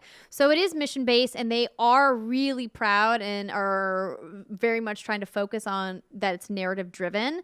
But of course, they haven't really shown too much of what the narrative actually looks like for a variety of reasons, spoilers probably being a big one. But essentially, like, you have like a little hub world that I played in the beginning, where you have like an icon on the map that you go out with. You can either play solo or go out with your team, and then you'll go on these missions together. You'll meet characters in the world that will take you on side quests. So it definitely feels a lot like The Division in that sense, but it definitely feels way more narrative driven than The Division did. I feel like The Division's narrative world building happened just within the world, and you got to pick up a lot of bits and pieces and kind of put the story together by picking up small artifacts to make a big overall story. Whereas here, they're like, no, we've got cutscenes and we've got characters that you're going to meet that are meaningful in your journey, and that the narrative is really going to matter. At least that's what the team has been telling me since the couple of times that I've interviewed them now for preview events. And so I'm hoping we're going to see more of that, obviously, before the game launches. But the game looks great. One of the big takeaways from my playtime last year, if you guys remember, was that I really loved the voice acting of the female character that I played, because you can choose to be male or female in the game when you build your character, and the character creator looked pretty cool too. And so I'm excited to see more from this story, because I love sci-fi and I love shooters, and I think this game has a lot of potential to be super fun, especially since the gameplay combination of abilities of each class with gunplay looks so much fun. So the class that they showcased in this broadcast was the Trickster, which is the assassin class. And the irony of them calling it the assassin class, which I talked to the team about, is that they have builds of this class that feel more CC. It feels like you can do more crowd control and almost support character-like qualities, which you don't expect out of an assassin class. And so the Trickster has 8 abilities, just like every class does. They showcased 4 of them.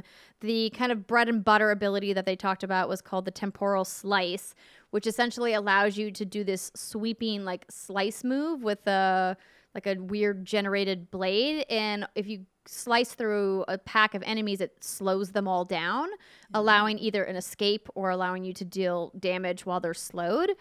Which, again, is like, you don't typically think of like an assassin class having that kind of a build, but they told me that you can play the assassin as a tank as well. And I'm like, oh, go on. Okay. So does it really not matter? You can technically build the classes how you would want, I would That's assume? what it feels like, because they showed a screenshot of the skill tree on the broadcast, and it looked giant. And they said that you're not going to be able to fill out the skill tree in a single playthrough. And I think that that's interesting, that, you know, you're going to have to kind of really pick and choose how you want to play. But they said that each of the trees has a different, while it has different things, there are a few overlapping. So you don't have to feel like you're being punished by some of the more common attributes that you'll find in skill trees. And that kind of made me think a little bit of Borderlands in the way that they have trees for their individual classes. So I really like what they're doing, and the powers just look super fun. So one of the other powers that the Trickster has is like found the wrong page of my notes here, is it's called a slow trap.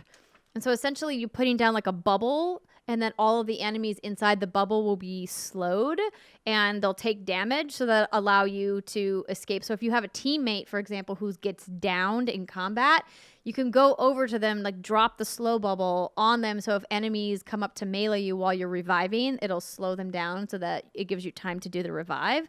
I was like, oh, that's cool. And so there's a way to really kind of combo all of these abilities together. So I don't want to go too far down the rabbit hole, even though I've been down the rabbit hole a little bit.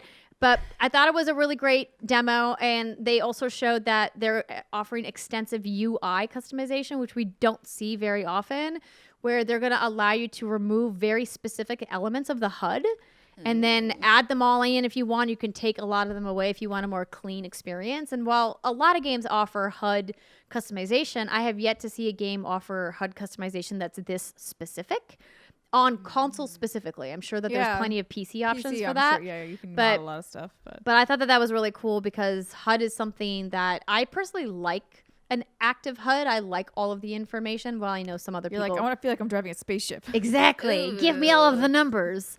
But I know that some people prefer a much more, I like graphics. a naked HUD. Yeah. You like more of like you don't want to know what your health is or what your damage is you're doing. You just like want to experience the world. I always it's thought more it was neat immersive when that like way. Dead Space. I never really played Dead Space, but I did appreciate that they built their UI into the character a little bit. That So was it's like your cool. health bar is Yeah. this and this is this, and you're like, that's dope. I like it when Yeah. people innovate like that. It's cool. Yeah. Yeah, but the game looks cool. I'm definitely interested. I love how haphazard your notes are. I know they're terrible. They were terrible. They're notes. written on all directions. Like it's not like chronological. Like okay, I wrote it down. It's just like this one's over here and this one's over here. If your system works for you, baby girl, it works for you. Yeah, thank you. I'm not making fun of it. I'm admiring. It's haphazard to say the least.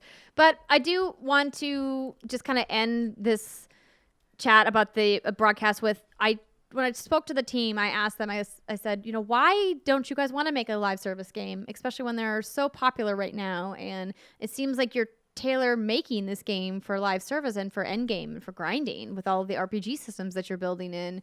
Like, why not? And they said, because we want to make a complete experience. We want people to buy the game and be able to play everything that we've created out of the box. AKA they are nostalgic people. They I was miss like, the okay. days of I old. appreciate it. Yeah. When they could go to the store and buy a game and it was that. They knew what they were buying.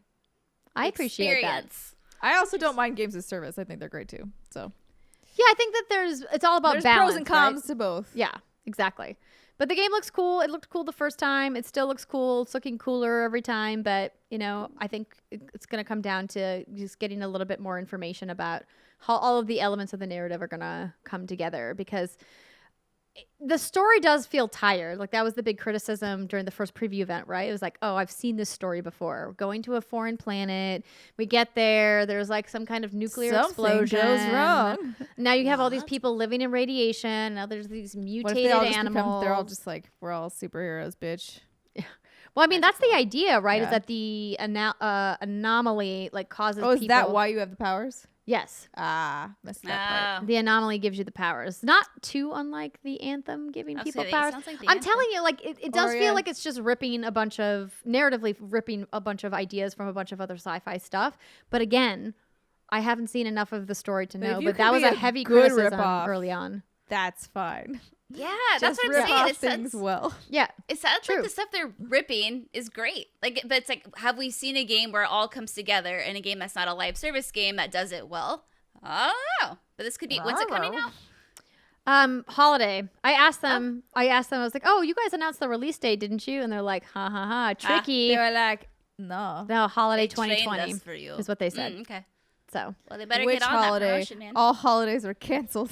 wah, Oh. wah. I'm just kidding. I'm just trying to get On them. I'm that trying to push positive them note. for the release date.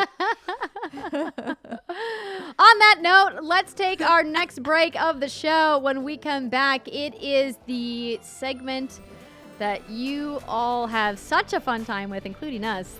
That's right, predictions from the Magic 8 Ball. We'll be right back.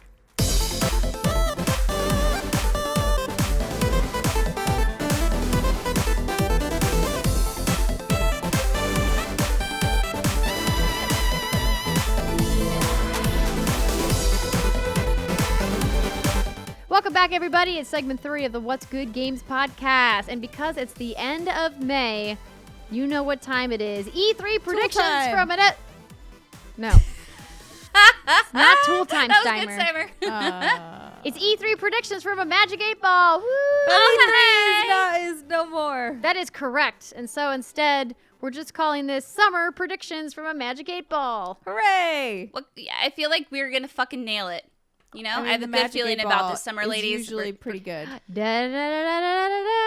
Hello, Mr. 8 Ball. How are you? How Oh, have you I've been? missed it so much. The 8 Ball has made the journey from the studio in the Bay and is ready He's for... one of the most important members of this cast. I mean, It really is it's true. the unofficial 5th member of the West Good Games podcast. So, I will actually leave the Magic 8 Ball in your care. Okay, thank Yeah, you. you've always been this shaker. Have I?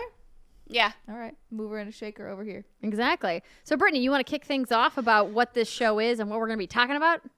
Okay, so in the past, we've typically taken, we know EA's having a press conference. Last year, Square had one. Xbox, Sony, Nintendo had a direct. Bethesda. But this year, Bethesda, Ubisoft, I think that was it. That was a lot. Anyway, this year's things are a little different. So what we're going to do is we're just going to start with some of the big boys, the big publishers, go down the, list our predictions, if you will. We'll take some of our more crazy questions and consult the almighty, all-knowing Magic 8 Ball. That has never led us astray. Spoilers. Oh, it's led never. us astray many It's times. never wrong. Many times. And then on patreon.com/whatsgoodgames, I asked some of our patrons what their questions or predictions were. So I thought, we could do them a solid, because they do us solids all the time, and ask the Magic 8 Ball their questions as well. Ask and you shall receive a shake. All right, cue mystic music here. That's befitting of a Magic 8 Ball. Oh, that was terrible. That was really bad. Wow. So that's okay. We'll start. Yourself. Mine was great. We'll kick things off, ladies. It was. With EA Play, which we know is having their shindig June 11th, 2020 at 4 p.m. So Bright and early in the afternoon. bright and Not early it's actually afternoon. Late in the afternoon. Early in the evening. I think the question on everyone's minds here is this Mass Effect trilogy remaster happening? Oh gosh, I hope so. Oh, yeah. It's like so hard because there are some people out there that seem so confident, but EA hasn't really done a ton of remasters. I mean, we're getting more and more now because they've seen they're more lucrative, but here's the thing. EA is one of the most hop-along publishers that there is. They've seen the money in other things, and now they're like, oh, shit. Wait, you could make money on this?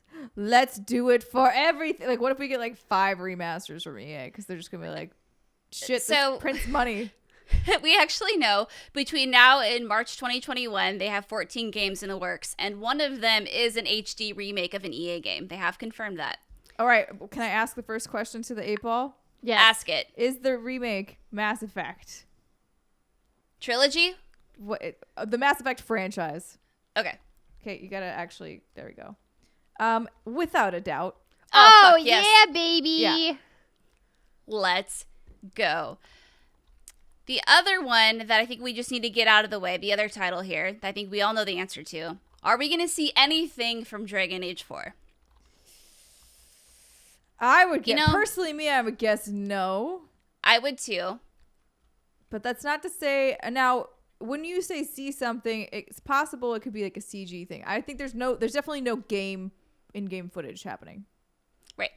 They could do another bullshit tease if they wanted to. Okay, so let's get a little bit more specific. So I guess the question would be, will we see a CG tease? Because we know Dragon Age 4 isn't expected to come out before April 23 or 2022. Yeah, okay. So, we know will we baby's a get long any ways sort off. of tease from Dragon Age? Or will we see anything from Dragon Age? Nope. Come back. I think it said very doubtful, but then it switched. And now it's being weird, and I don't know how to make. There we go. Yes. Okay. Very doubtful. Very doubtful. Very And that was doubtful. also Wah. Elizabeth Douglas's question. Sorry, Elizabeth Douglas. Sorry. We're all, Not time for egg yet. Not fuck egg. It can go die in a fire, that ass But hat. eggs are delicious. What do we think about Star Wars Maverick, right? So this was leaked. Right? Earlier this year. And the leak came from... It came from a Twitter bot who was scraping info, and it pulled the Maverick logo, and it's described as showing a Star Destroyer and a couple of X-Wings, and I don't know what any of those are, so I'm definitely copying and pasting from. You don't know what from X-Wings something. are? It's a flying object. It's the iconic the ship that Luke Skywalker It looks flies. like an Oh, X. yeah. That's why it's called an X-Wing. Yeah, so it says the Star Wars game was leaked via the PlayStation Network, according to this report from Polygon. And it is supposedly in development, and it was simply uploaded as Maverick. But I'm just like, that logo looks like the Han Solo project. it does. But that's just like the Star Wars font. But the colors of it, I don't know. For some reason, I looked at that and I was like, this. Well, reminds me- Maverick does seem like a good word, a code word for Han Solo. Yeah. What if it's a Han Solo Yeah, game? totally. Is Maverick a Han Solo game? Fuck it. Let's go. Give me an answer. Cannot predict now. Of course. Fine. Okay, how about this? Will we get a confirmation of Star Wars Project Maverick at the EA Play live event? Big money, big money, big money. Go, go, go, go. It is decidedly so. Ooh. Oh, fuck yeah. There we go. I'm typing all these down. Okay, that's good. The other thing that we should discuss among friends here is LA Dice. Do we think we're going to get any sort of tease? Now, this is the new studio Vincent Pella was kind of promoted to, I guess, oversee, kind of in a hands-off way, but more of a consulting way. I think it's a little early because it sounds like they're still trying to figure out what kind of game they want to build. And he just did an interview with IGN not that long ago where he kind of was like, yeah, we're thinking we're going to use Frostbite. We think it's probably going to be a shooter, but probably not. So I think if we see anything from Vince, it's probably more related to Apex or something right. at Respawn. So we know Titanfall is pretty much dead at the moment. He said there's no Titanfall game in development. That makes sense. So what else are they working on? Well, they've got the Medal of Honor VR shooter that hasn't been released yet, so they're still working on that. And I would imagine that they're maybe working on an expansion for Jedi Fallen Order. Okay, so maybe we ask if there's going to be a Jedi Fallen Order expansion. Sure, we can ask that, but I also have another stupid one I want to ask. All right, Perfect. Wait, what was the last thing? The real one? Will there be a Jedi Fallen Order expansion? It is certain. Ooh. All right. What's your dumb one, girl? Be on this stream, and if he is, will he be able to muster any sort of excitement for the projects he is working on? Come on, Magic 8 Ball, let me know. What is this word? It says yes, definitely. I don't know if I believe you. Vince is a great guy. He definitely loves the projects he works on. But like everybody, when you get the camera on you and you have specific lines you're supposed to say, sometimes you're like, I don't want to say those lines. I'm going to say whatever I want instead. Makes sense. We'll see, Mr. Vince. I need to ask, like I do every year since we've done this since 2017, is there going to be anything from Dead Space? Oh. I thought that they kind of confirmed that, like, because Visceral's gone, that's dead. You never know. Is Dead Space dead? For real? Is Dead Space? No, I know it's dead. Dead Space dead for real. It says concentrate and ask again. So I'm going to concentrate harder and ask again. Concentrate real hard, Steimer. Clench your butt a little together. That might help. Squeeze. Ooh, what are you saying?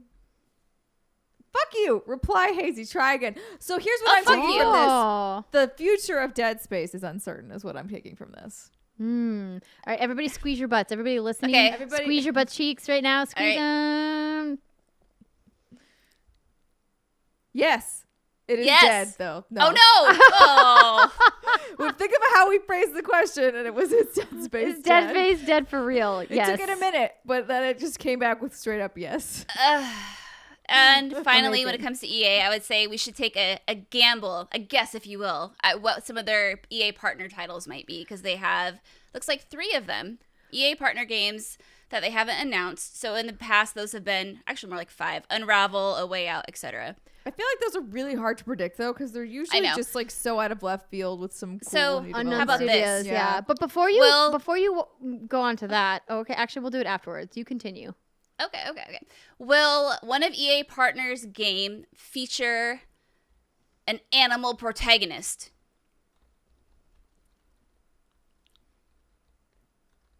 Without a doubt. Oh, fuck yeah. Look at me. All right. Did you just conveniently gloss over my giant "Where is Peggle 3" question? No. Yes. Oh, well, Peggle.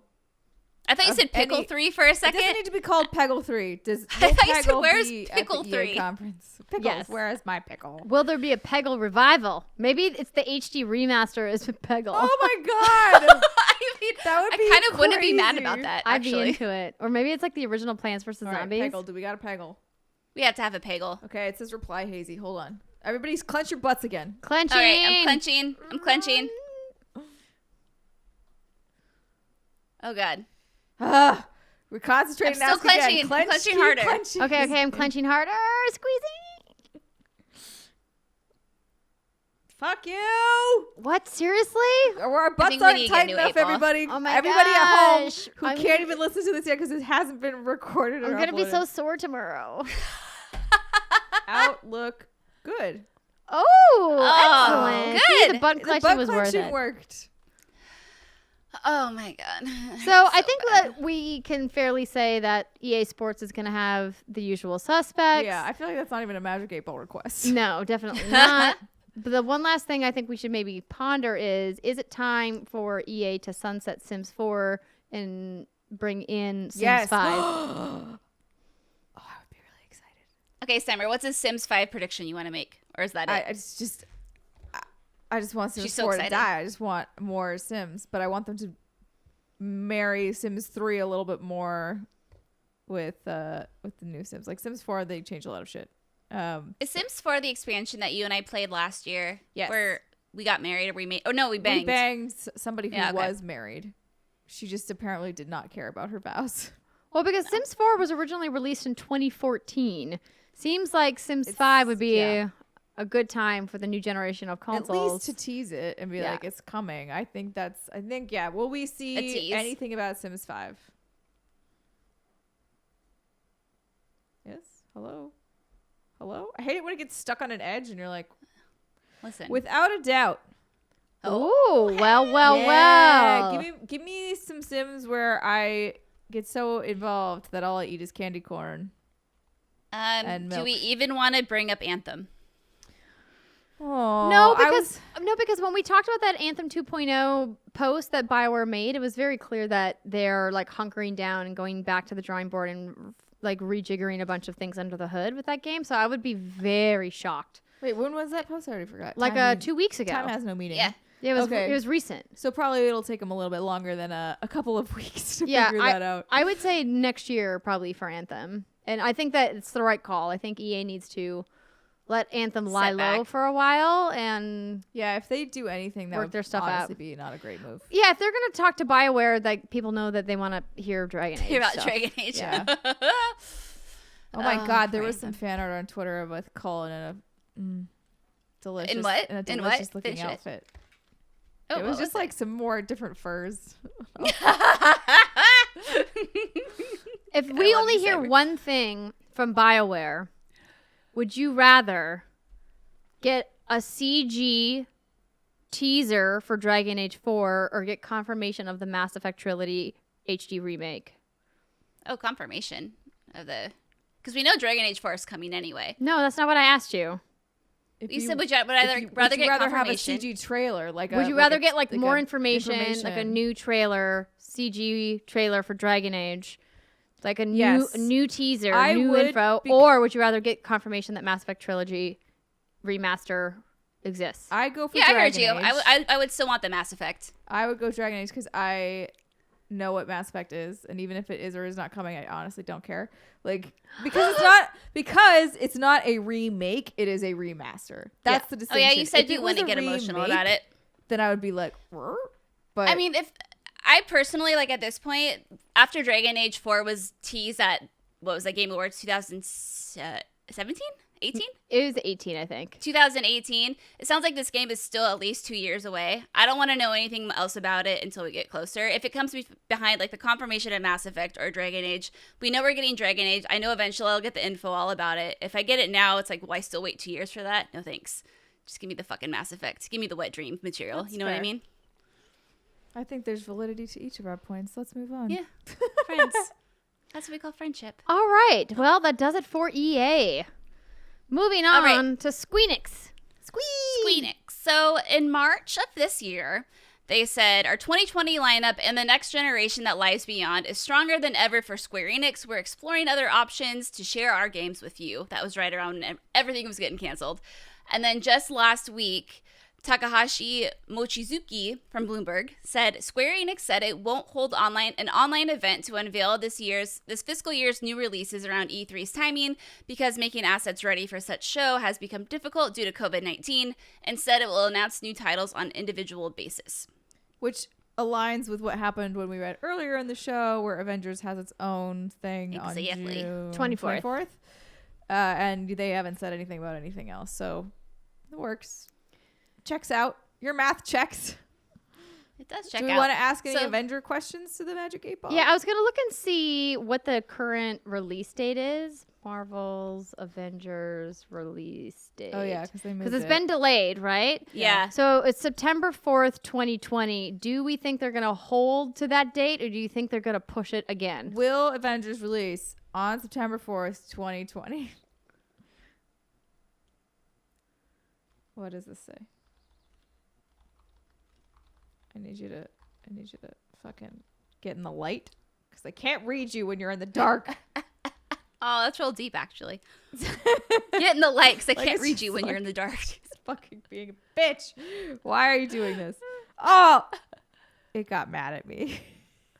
Oh, is it broken? It says Is just better having not given- tell you now. Oh, see, you talked dirty to it. It didn't like it. Dang. Okay. I'm sorry, Magic 8 Ball. I'm sorry, but will we Okay, see? she Will apologized. Avengers be on September 4th? Signs point to yes. All right, Okay. it accepted my apology.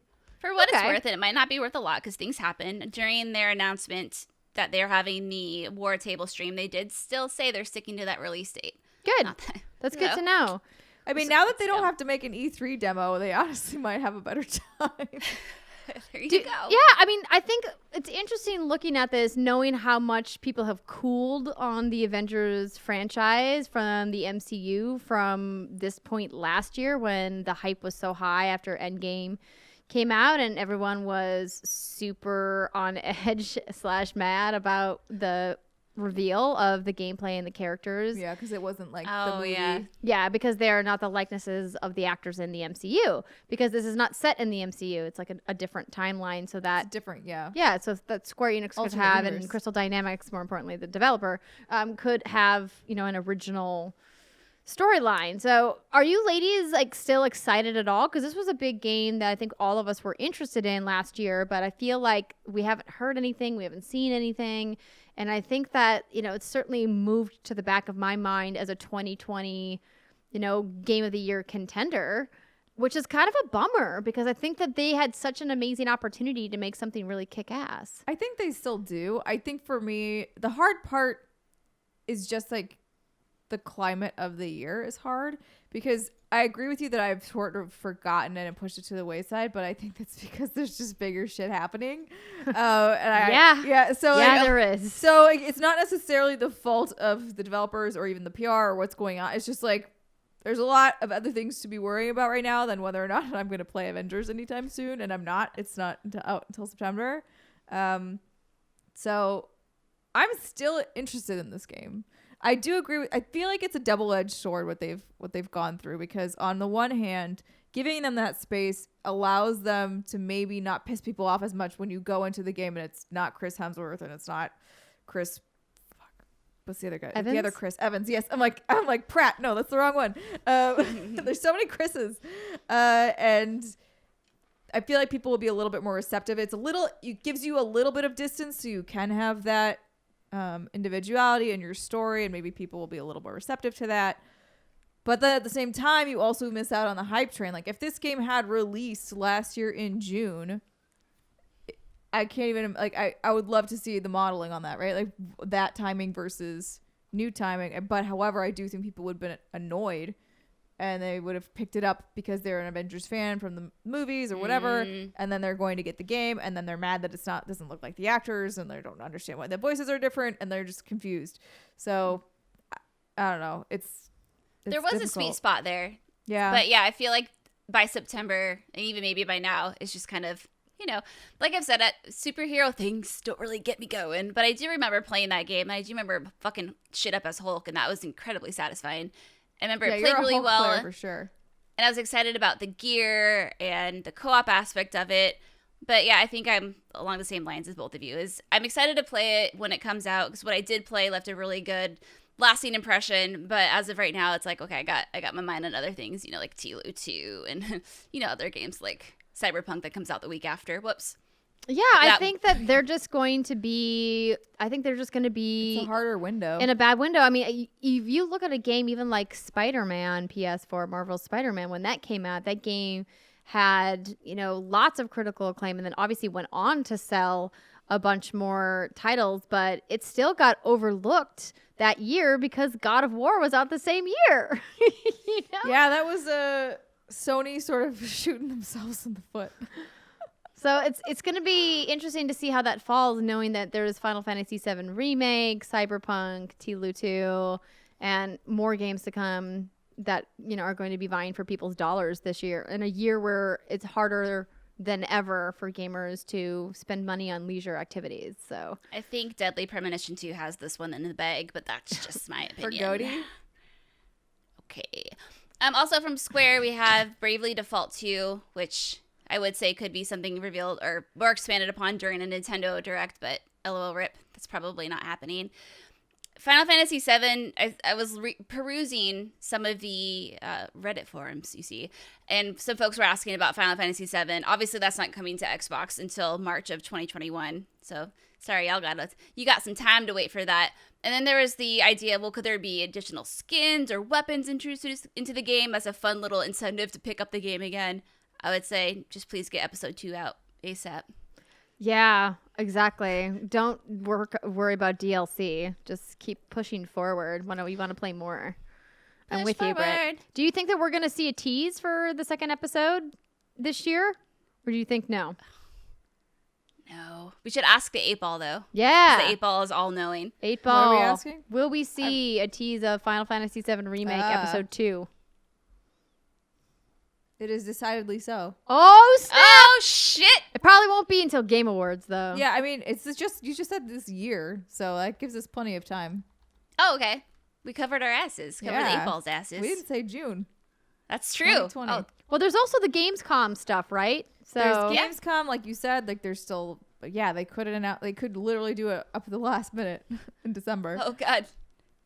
All right. And then finally, I mean, I would say something with Kingdom Hearts, but their mobile game just got delayed. So rip Kingdom Hearts. Yeah, I don't know care about, about I don't know if Kingdom Kingdom Hearts. Hearts is going to say anything this year. I don't know. Will we see anything from Kingdom Hearts, regardless of the platform this year? Oh.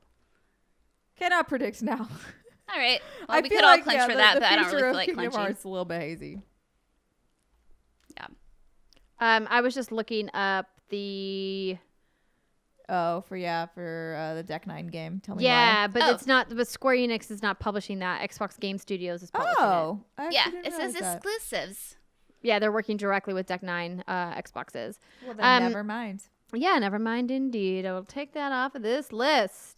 Will Britt see one more for the summer? Okay. Will Britt see a JRPG that will make her grunt with extreme excitement? Come on, you know you will. Well, I don't know. My standards are getting up there, you know. Okay, clench your butt cheeks. Clench your I'm butt. clenching really hard right now, actually. Because it said hazy. Oh God. Okay, everyone clench. The magic 8-Ball's being a Clenching. bitch. I have to go get a charger. My computer's gonna die. Oh my god, it's like stuck. Oh God, I can only clench so hard. I'm shaking. Outlook, not so good. Aw. This is Nope. This is bad news bears for the JRPG fan Brittany. Steimer, all I want in life is to grunt. You know, I just want to get You so can excited. still grunt. It might be faking it. I don't want to fake it. You know what I mean? I want to be like legit excited. Life is too short to feign excitement, Steimer. You know I what I have mean? to feign excitement a lot, though. What? I Did you said- say I feign excitement a lot? I said I have to feign excitement a lot. Oh, you do. Yeah, I was like, that's okay. I don't know, I it's appreciate the how effort I you was put built. forth. You put forth great. How was your drink, by the way? It's delicious. Yeah, Still got a little sounds bit. good. Yeah, sippy, sippy, sippy. Mm-hmm. So All the right. outlook for Brittany is not so good, Andrea. Oh, to catch you up. really? Yeah. If you wanna write that That one calls down. into doubt everything the 8 Ball has predicted so far. Does it though? I feel like Because Brittany grunting at a JRPG is the most predictable thing ever. you're not wrong. All right, let's soldier on. We have lots more to go through. Ubisoft Forward is happening on July 12th. And we know we're definitely going to see something from Assassin's Creed Valhalla. Will we actually see real gameplay from Valhalla? and Oh. not some Oh, yeah. bullshit? It is certain. Okay. Better be, I mean- because it's coming out this fall. So if they don't show it here, I don't know where you would. I would feel like the game would get delayed if you can't show me that. We have a question from patron Kevin Komaki. Will Okay. we see Beyond Good and Evil this year? That is year? a great question. Like, Oh. I would say at this event, will we see Beyond Oh. Good and Evil at this event? Yeah. Yeah, I hope so. It's Okay. time. You are stuck on a thing. Without a doubt. Yes. All right. Let's see what else we got. What else we got? Well, Skull we've and got Bones. so Skull and Bones is a good one because we haven't heard anything. Part of me feel like this game is just going to get canceled. We've heard nary a word of the Skull and Bones. Now, is Skull and Bones, could that be somehow integrated into AC Valhalla? Or is it just the too ship different? combat is the same thing. I mean, it's just... You I know what always mean? thought it was weird that they spun it off in the first place. I'm not going to lie. I thought it was weird that they were like, we're just going to take the ship combat from this game and make it an entire game. Yeah. And then we're going to never talk about it again. That was it's just we're going to pretend like I this feel like didn't happen. the combat and the mechanics of Skull and Bones might be a little too deep for an AC game. I don't know if it would make sense. Because I imagine they probably got it real nitty and gritty because that was the whole focus of that game, right? Right. Sail around. It's just, do the yeah, shit. it's like naval combat simulator. Okay, will it be announced that Skull and Bones has been absorbed into AC Valhalla? They would never announce that part. But like the idea of Skull and Bones is more of a pirate-based game, and that doesn't fall in the same like timeline. I just want my silly question asked, you What? know? Just one of those things. But you're This is setting not- the 8-ball up for failure. Yeah. You can't. God like, we damn have it, ladies. We have to try a different question. Oh, come on. Just shake that bitch and ask my question. Wow, she's getting Wow, she's sassy. getting a little ornery. Okay, so before you ask Brittany's question, Okay. just simple a request. little refresher on what's going on with Skull and Bones. Nothing. The official Twitter account for Skull and Bones hasn't posted anything since March of 2019. Originally, Skull and Bones was delayed until the end of the fiscal year last year, which ended March 2020. So we And we've know still that heard it's nothing. in deep doo-doo right now, no matter what's happening. Why don't we say is Skull and Bones still alive? I feel like it's Does this canceled. project still exist? Okay, I still see you're not answering my question, but I will do says it yes. by myself. Still, 8-ball. granted, I did say, does it still exist? And Oh, of my course it does. computer's like Your computer just died. that cable. They're like that cable is not enough power to power this. Let me Okay, go get I'm my answering proper it. cable. Hold on. I have. Brittany's got it. Okay, Brittany, what was your question? I'm sorry. I already Thank forgot you. it. Okay, because I was about to use Spike's digital8ball.com and I was about to ask No, digital no, 8ball. no. Just tell me what it was Will again. Skull and Bones? Will it be announced that Skull and Bones has been absorbed into AC Do you Valhalla? want it to be announced, or do you just want it to happen and like they won't? I just say want to be it? some mention, some hint of it, something. Okay.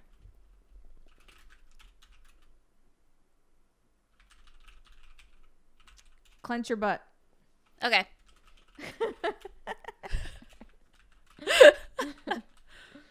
What do you say? Oh God, you stupid liquid. Very doubtful. Okay. Well, you know what? Ask and we shall receive. I have received my You sad news. received your news from Magic 8-Ball Jesus. That's all I wanted. You Very know what I mean? doubtful. Okay. Oh, The other shocking. one I'm really curious about is Gods and Monsters. Oh yeah, okay. What's your yeah. question? So, I like the Swami here. will we get a release date for Gods and Monsters? Will we get a release date? What do you say, ball? Yes. Sweet. Short and sweet. That's Like what I me. want. That will make me grunt. Granted, it's not a JRPG from Square Enix, so it doesn't really count. I Doesn't suppose. count towards the other thing, correct? That's true. Yeah. Sad day. All right. And then the other one is Far Cry. How you feel about Far Cry? I wish they wouldn't, but they will. Yeah, You we got got the so we fatigue. got like a accidental tease from the actor who plays Voss. Oh yeah, that's true. And Ubisoft does love putting Far Cry out because it's a good moneymaker for them. It consistently sells units every single time. And why not launch a new Far Cry? I would guess that Far Cry probably won't launch until, if it's this year at all, I would guess more likely it's spring 2021. Will the Far Cry, Far Cry with, the, 6? with the Voss actor be a new Far Cry, or will it be some sort of remake of the old? That's not. You can't answer it that way. It just says without a doubt. What does that mean? Well, you Without have to a ask doubt. it yes or no questions. Oh, that's true. You understand that, right? Yeah, shut up. I've had a Magic 8 balls mojito. are difficult I'll tell you what I think. concoctions. They're from the future. You know, it's hard. Will go ahead. But, No, you go but ahead. what you asked was, will the new Far Cry be an extension of Far Cry 3 or Yeah, I meant like, will it be a new one? Like, will it be Far Cry 6? right? But just ask that. Will we see Okay, Far Cry will 6? it be Far Cry 6? Concentrate. God, shut your mouth. Shut your mouth, Magic 8 Ball. Do I need a clench? Clenchy. Science pointy, yes. Okay. Nice. It's just more if I wasn't sure if it was like, well, Voss is back, therefore it's just a remake of the old. We could ask if it will include Voss. That's yeah. Will include Voss. Better not tell you now. Wow. Because he is a creepy character and he might murder you in your sleep. Oh, so the 8 Ball is just looking out for everyone. He That's is. what's happening. Okay, You know, that's he's fair. got our best interest at heart. Did you guys talk about Watch Dogs? Wurchtergs. Granny Cheers. Squad. So this is also another game that What happened to this? It was supposed to be out spring 2020. Another game that was delayed by Ubisoft to spring 2020. Spring 2020 is just about done, unless they're gonna drop a surprise announcement. But it's just like May 31st. They're like, this is literally like one of the last days we can get away with calling this spring because you cannot do it in June. Here you go. But no, it's not going to. no, It's no gonna way. be like, COVID. That's what it's gonna be. I Sorry. feel like at this point they have to wait until. Like Fall. but they can't wait until fall because then you're putting like Watch Dogs September. squarely in Assassin's Creed Valhalla's window. So they either have to release this summer Yeah. and compete with Sony's titles and then try to get out of the marketing way of Assassin's Creed, which is, one of Ubisoft's biggest franchises of all time, or you have to push it even further out and wait until 2021. And at that point now, AC Valhalla has leapfrogged Watch Dogs Legion. And that Which is just pretty feels funny. really weird. I to mean, me. you have to play as the grandmas. It's the grandmas and the Watch Grandma Dogs. Squad. Grandmas So are it hard looks to like- animate, everybody, so it takes a little bit It more takes some development time. It'll instead be released sometime during the company's 2020 to 2021 fiscal year, which begins on April 1st, 2020, and it looks like it ends, March 2021? Yeah, usually. Okay. So I'm So guessing yeah, I Q1 would guess then, Q1 of 2021. next year. Yeah, which is, honestly, given the ambition of that project, does not surprise me. Because when they were like, you can literally play as anybody, and they all have different stats and blah blah blah, I was like, your engineers must hate their lives because that's some whack job coding that needs to happen to get that to work. So I'm not surprised that they need more time to make it happen. Like I just said, it was very ambitious. So. Okay. Hats So how do we off. phrase that as a question? What are we phrasing? What question do you want? Will Will Watch Dogs Legion get pushed to 2021? Q1 2021? Yeah. You've got to give me an answer. You can't sit on the side. Clench, clench, clench. My sources say no. Oh, okay. Intrigue. I wonder when it will happen then. Who could say? But not the Magic 8 Ball because you can only say yes or no questions. Okay, so I don't think we really have too much to talk about when it comes to DLC for Ubisoft's rotating games as service. Your Division, Ghost Recon, For Honor, R6. I think we can expect those to continue to be supported, new seasons, etc. But did we talk about Beyond Good and Evil 2? We just said, Besides, will it be outside there? of Kevin's question? No. Mm-mm. Did you have a question? Well, I mean, it gets to a point where you go, well, Will we how get a many? release date? Yeah, how many giant games is Ubisoft trying to publish at the same time? It's one of those Too things many, where which is why you they think delay. it's going to be staggered, and then people miss their dates, and then you're like, well, now I have a plate that's stacked, Well, now Domino's the rest of this and I the don't slate. Yeah. know what to do with it. Delay it. Yeah. All Delay right. it all. Will Beyond Good and Evil 2 get her an actual release date? Well, okay. What about if we go release window? Okay. I don't think we're gonna get a hard date. I think Says we'll get yes. window. said yes. yes. Said yes. Yes. Okay. That's a good Ubisoft recap right there. I'm feeling good about it. Shall we continue on? Yes. Next. Okay, Next I we got have- it. Xbox is up next. Like I can barely read that. So after the partner gameplay LOL reveal that happened on the Inside Xbox it's a little bit sad. episode that Brittany and I streamed, and we were like, this is weird. We got a promise from Xbox that they were going to be showcasing their first party games for Series X in July. and that we would definitely see Halo Infinite. I mean, you better.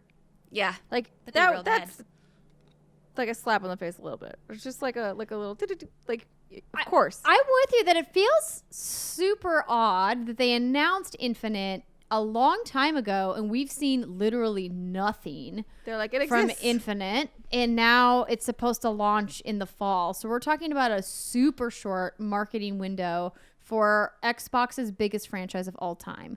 And I don't know if they're trying to take something from the playbook of Bethesda with Fallout 4 and how they surprise announced that and then released it like mere months later, or if there's something else at work here. What do you think, Britt? I think it was just them wanting to, because when did Halo 5 come out? That was 2015? 16? 15? I think 16 sounds right. Let me double check.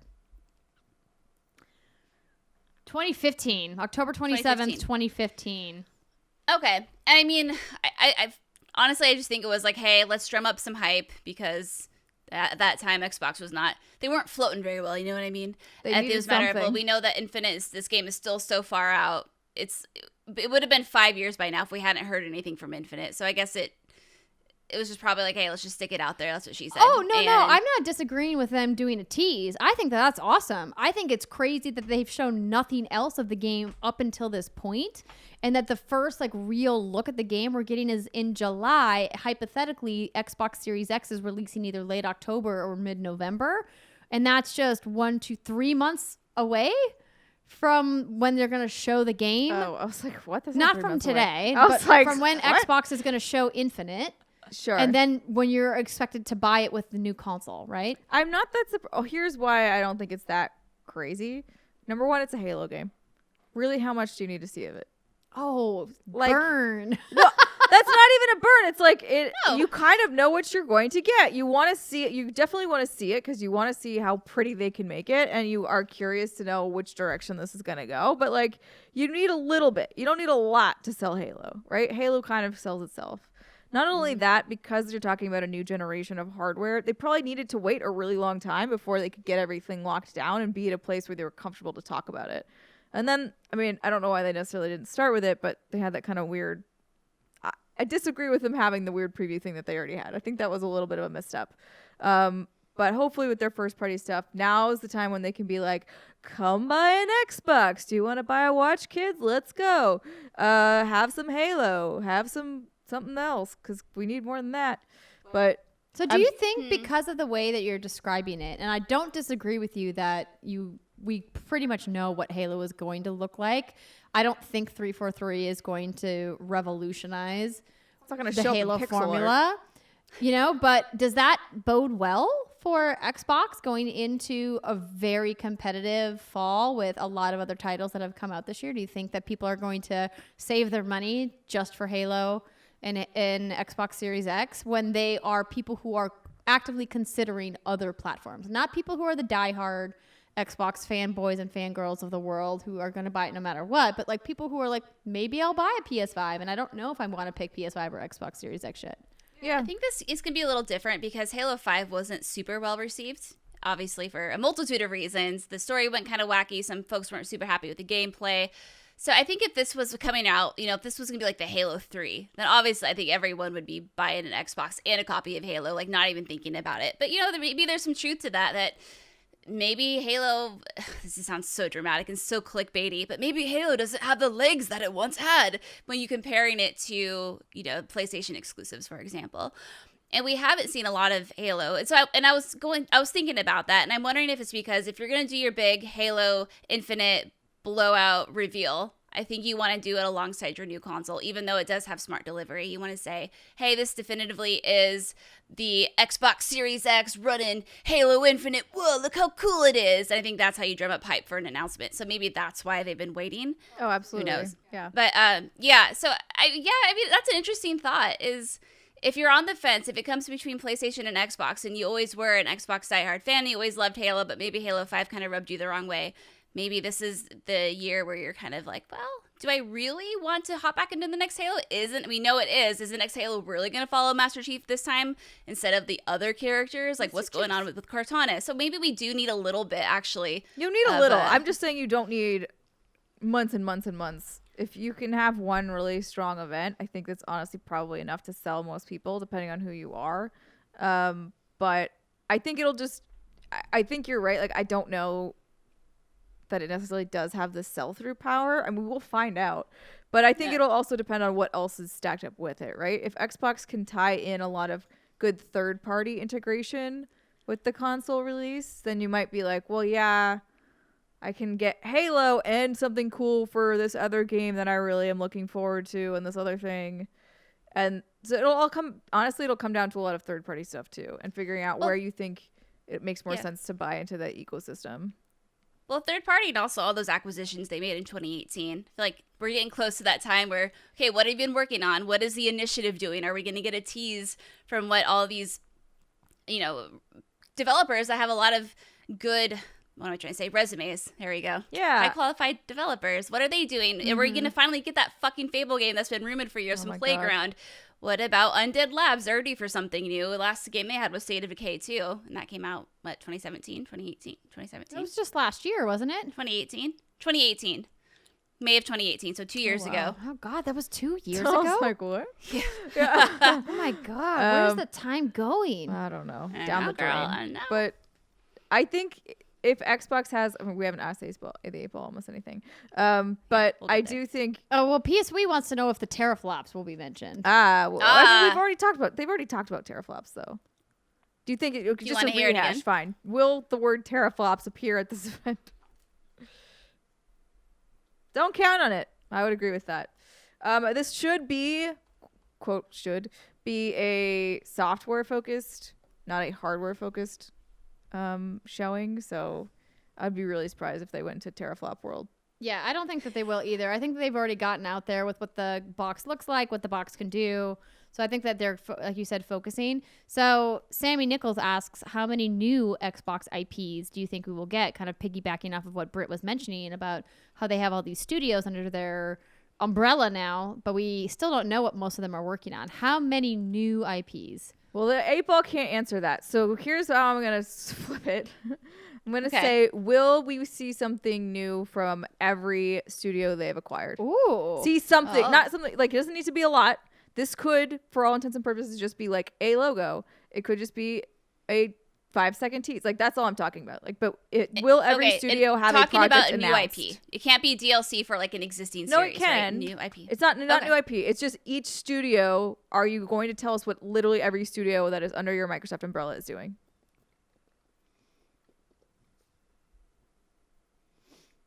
Yes, undoubtedly. Oh. Or definitely. I have to ask. It says definitely. Are we finally getting our new Fable announcement? Will we get a real Fable or that bullshit Fable? No, the real Fable, the one that Playground. Okay. Are we gonna get a traditional Fable game? I'm clenching hard for this one. It is decidedly so. Oh, if this Magic 8 Ball is correct, I will be very, very happy because I loved me some Fable. Yes, that would be so good. Okay, let's see what else we got. I spent very little time with Fable. Should I go back and play Fable? 2, yes. Yeah, I would Fable say 2 is the best to me. Yeah, I agree with that. But like, should I? Are you like excited to recommend? Do you have like time? Yeah, you probably. I don't though. I have a lot of other things that I have to play. I really, really love. I mean, I spent probably 100 hours in Fable 2. Okay, that's a decent amount of time. I am curious to see how it would hold up now. That's what I was thinking. Back then, though, I was like, I'm all about that game. That's all I did for a while. Interesting. So, like, honestly, kind of give it a shot because I'm curious to see what your take is now, this many years later. When did that game release? Fable 2? A long time ago. Let's look, shall we? It came out in October of 2008. I'm so old. Ugh. You're not. Oh, 2008 wasn't that long ago. But that just feels like yesterday to me. It is 12 years ago. Fucking shit. Wow. Okay, that's interesting. Something I want to ask is, are we going to get PvE or private servers for Sea of Thieves? Ah, great question. Please, please, please, please, please. So for the very record, doubtful. Damn it. Rare did say in October of last year that private servers are something that's on their midterm roadmap was the word they used, but they said that wasn't immediate. So maybe not yet. Maybe not yet, Someday in but the future, I really but- want them. That would be something such a relaxing game right now. Dude, God, I still remember the water. Just the water of that game was Water tech was great. so good. Yeah. Mm-hmm. I just don't want to be heckled by people. It's like Yeah, I just- I'm in a no grief zone right now. Totally. Cannot deal with anybody griefing me in a game. It's the line hell is other people. And that's what Sea of Thieves is. Yeah, pretty much. Okay, so what else we got here? Andrew Aguirre says, what does the Magic 8 Ball say about a Viva Pinata announcement? Will Viva Pinata be at the Xbox showcase or whatever they're calling it? Xbox, whatever. Hello? Hello? Hello? Hello? It keeps giving me the angles of it, but not actually any words. Hello? Viva Pinata! Clenching. Yes or no? I'm clenching for Viva Pinata, Steimer. It's okay. Why are you not working? Ask again later. No, clench. Oh. Everybody clench. Clenching. Reply hazy. Try. Would you like Hey, me just to? think of the buns of steel. No. I Buns of got it. steel. I got it. It is certain. Ooh. Give me Viva Pinata. I actually downloaded it because it's obviously on Games Pass. I downloaded Trouble in Paradise, which is the second Viva Pinata game, and I was like, if I ever feel like I'm in a really bad mood, I'm gonna start playing this again and just like cheer for you. myself up.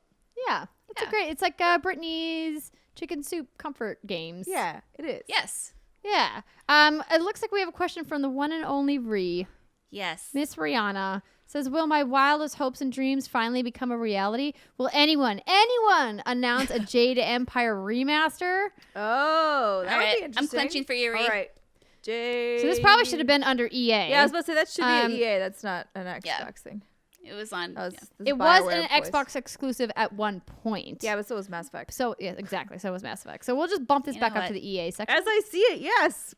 I think Okay, that might Ree. the Magic 8 Ball might be a little drunk on this one. Yeah, but we also didn't say when. We That's just said, true. That's true. Oh. We didn't. Ree, your question was very vague, so the 8 Ball took full advantage of that. It's like, sure, at some point in the universe, this might happen, or it could be in a parallel universe. We don't know. What was the answer? Shit. As I see it, yes. As I see it, yes, yeah. I'm like, oh, what happened 2 That was 2 seconds seconds ago? ago. I don't She know. can't The year is remember. 2033, and they've announced a Jade Empire remaster. Honestly, wouldn't be surprised. What else do we think that we're going to get from Xbox? Do you think we're going to get a price, or do you think we're just going to get software? I think for this, it'll be software. Okay. I think they'll wait as long as they can. They definitely need to see Sony's stuff first and see how much they're willing to put forth into the world. Ew. Once they have that understanding, I think they can be more competitive with theirs, because Xbox, traditionally Microsoft has a little bit more money to lose than Sony does. So they can undercut if they need or want to. So I think they're gonna play. This is a game of chicken that I always do enjoy.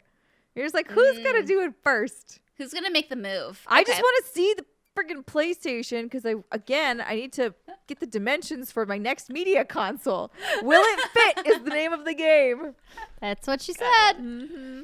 Moving on, since this is already running long as we suspected it would. PlayStation is up next, maybe next week? Question mark. So let's say they're having an event Is next the week. June 3rd event real? First question. Oh, that's a Sure. good one. Okay, Ball, you need to work with me a little bit more here.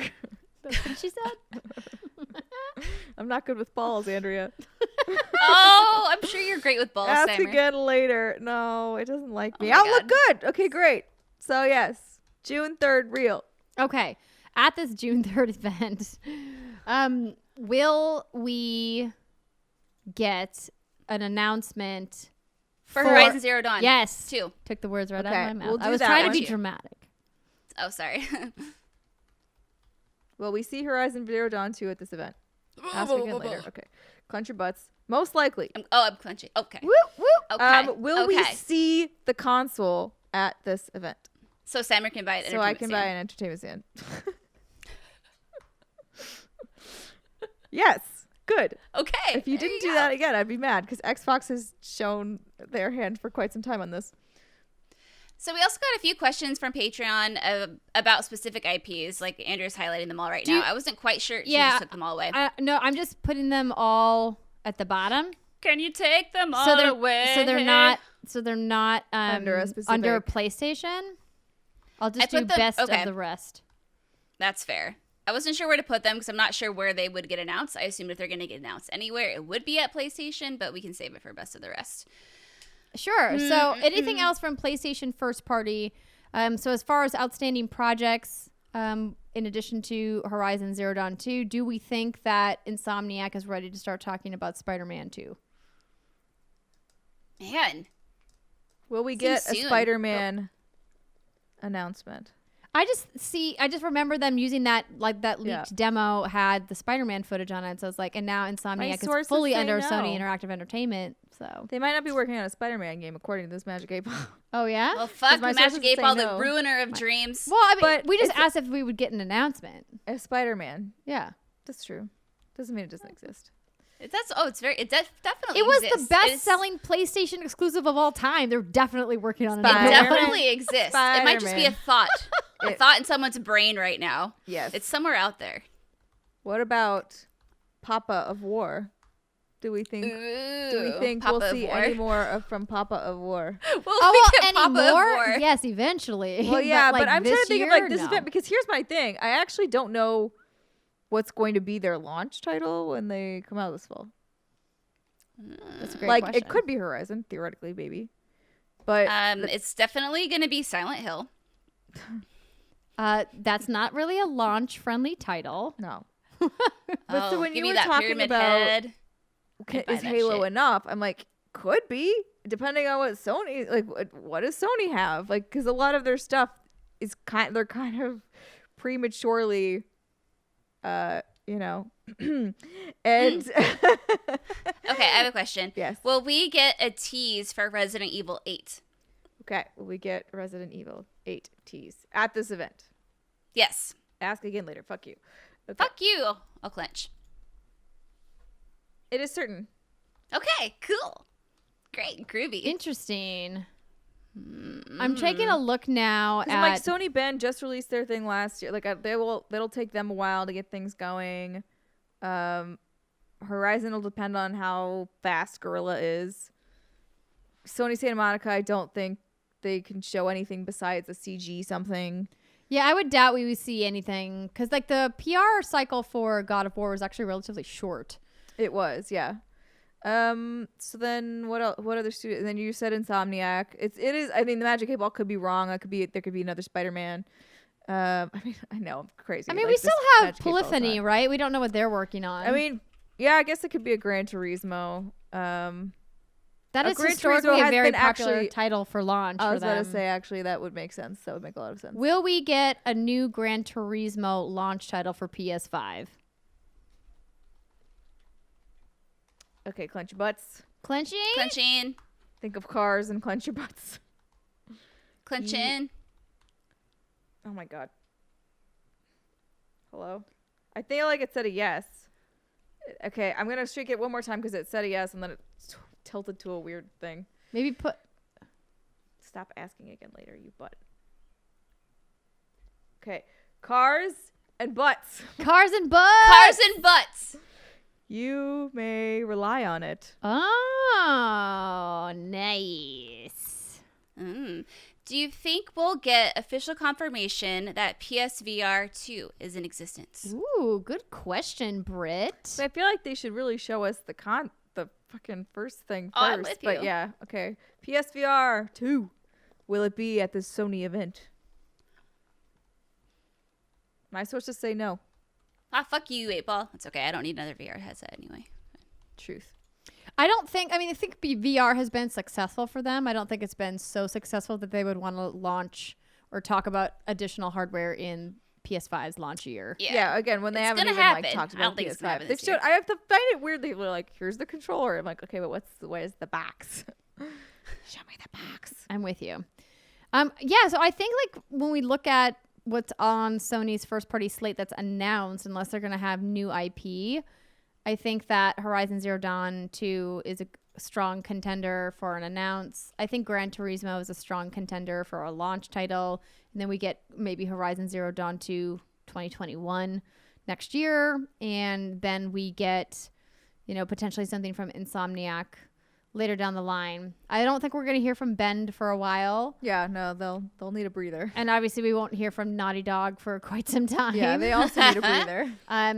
But it's possible that we might hear something from Sucker Punch, because I don't think any of us really understand how big the scope of Ghost of Tsushima is. I think it'll be a while for them. Yeah, I think the only thing that we might see is if we get some kind of collection, like Infamous collection. Oh, sure. Yeah, like a cool. bundling of something, their old Yeah. IP, but it wouldn't be them making it. It'd be like they'd probably license that out to somebody third party to make. Yeah. Worth noting that the PlayStation official magazine in UK, it's 38 games coming to PS5 leaked earlier today, this afternoon.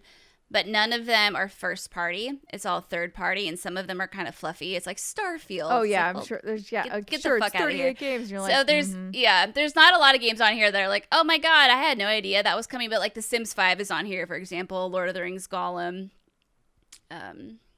Anyway, just a little tidbit to throw that in there. Interesting. I mean, we typically at PlayStation State of Plays and or previous press conferences of yore would get a very big tentpole Japanese partner title game that is launching exclusively on PS4 and then comes to other platforms later.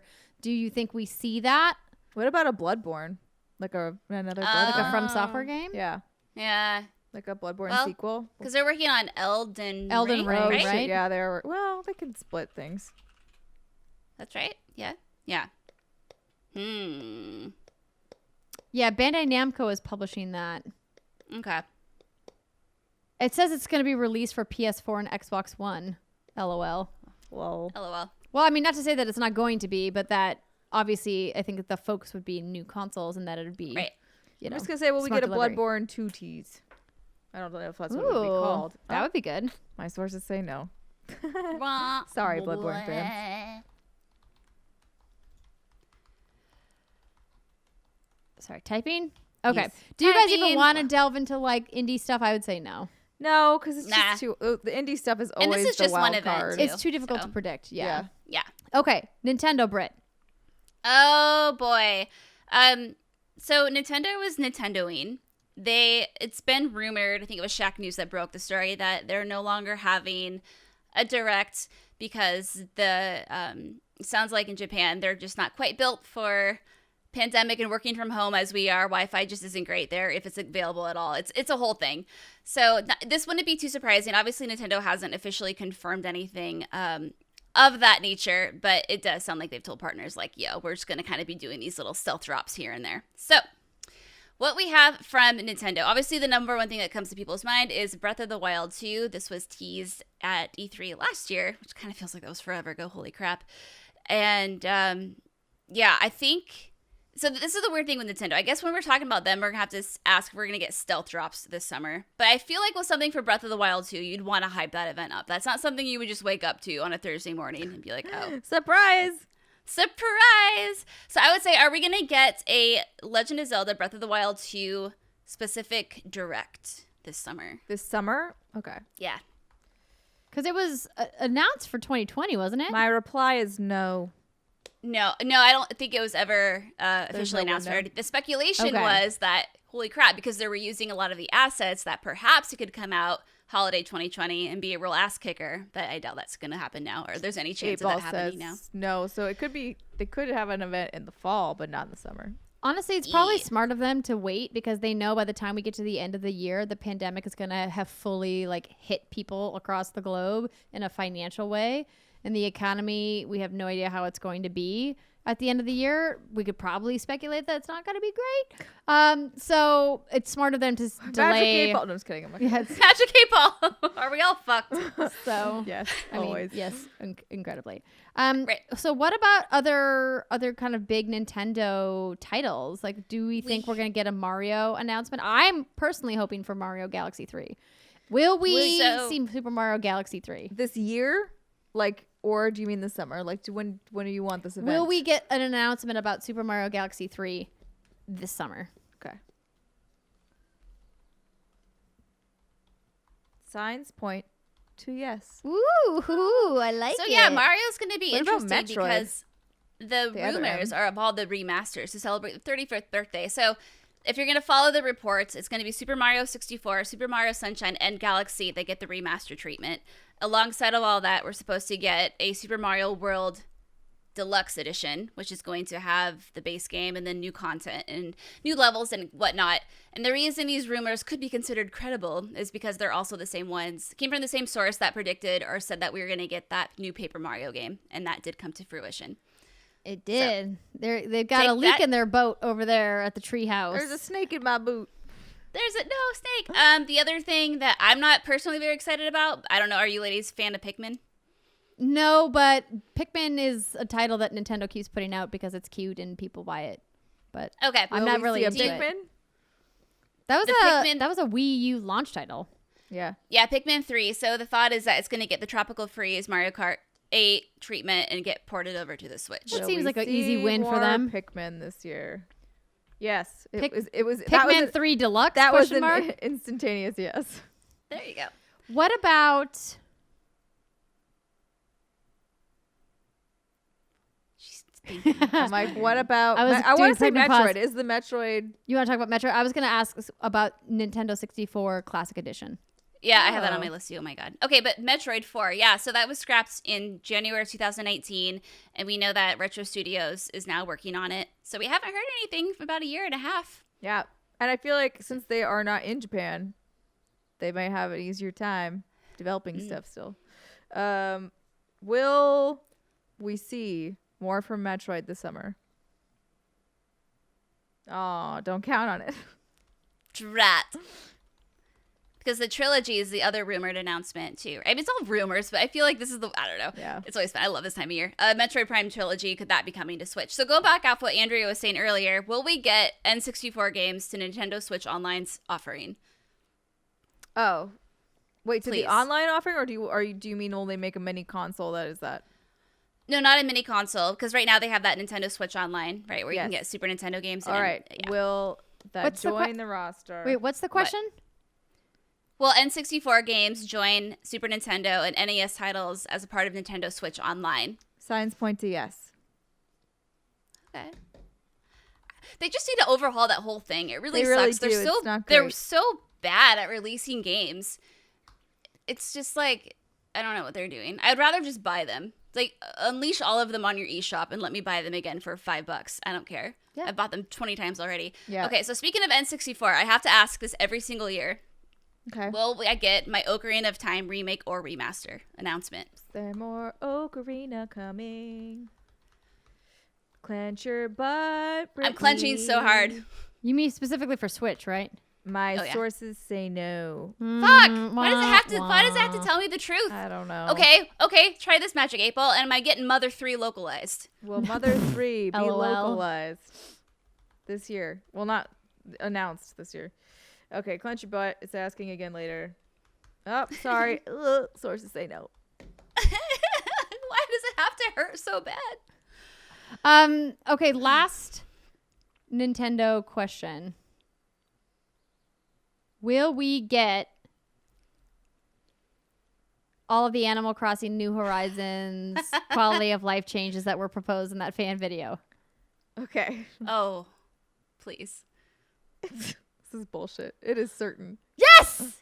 I mean, it's probably not true, but I'll It's take not it. true, but the Magic 8 Ball will give you a little bit of hope and it'll dash it all later.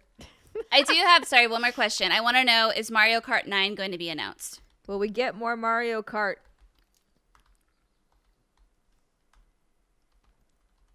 My reply is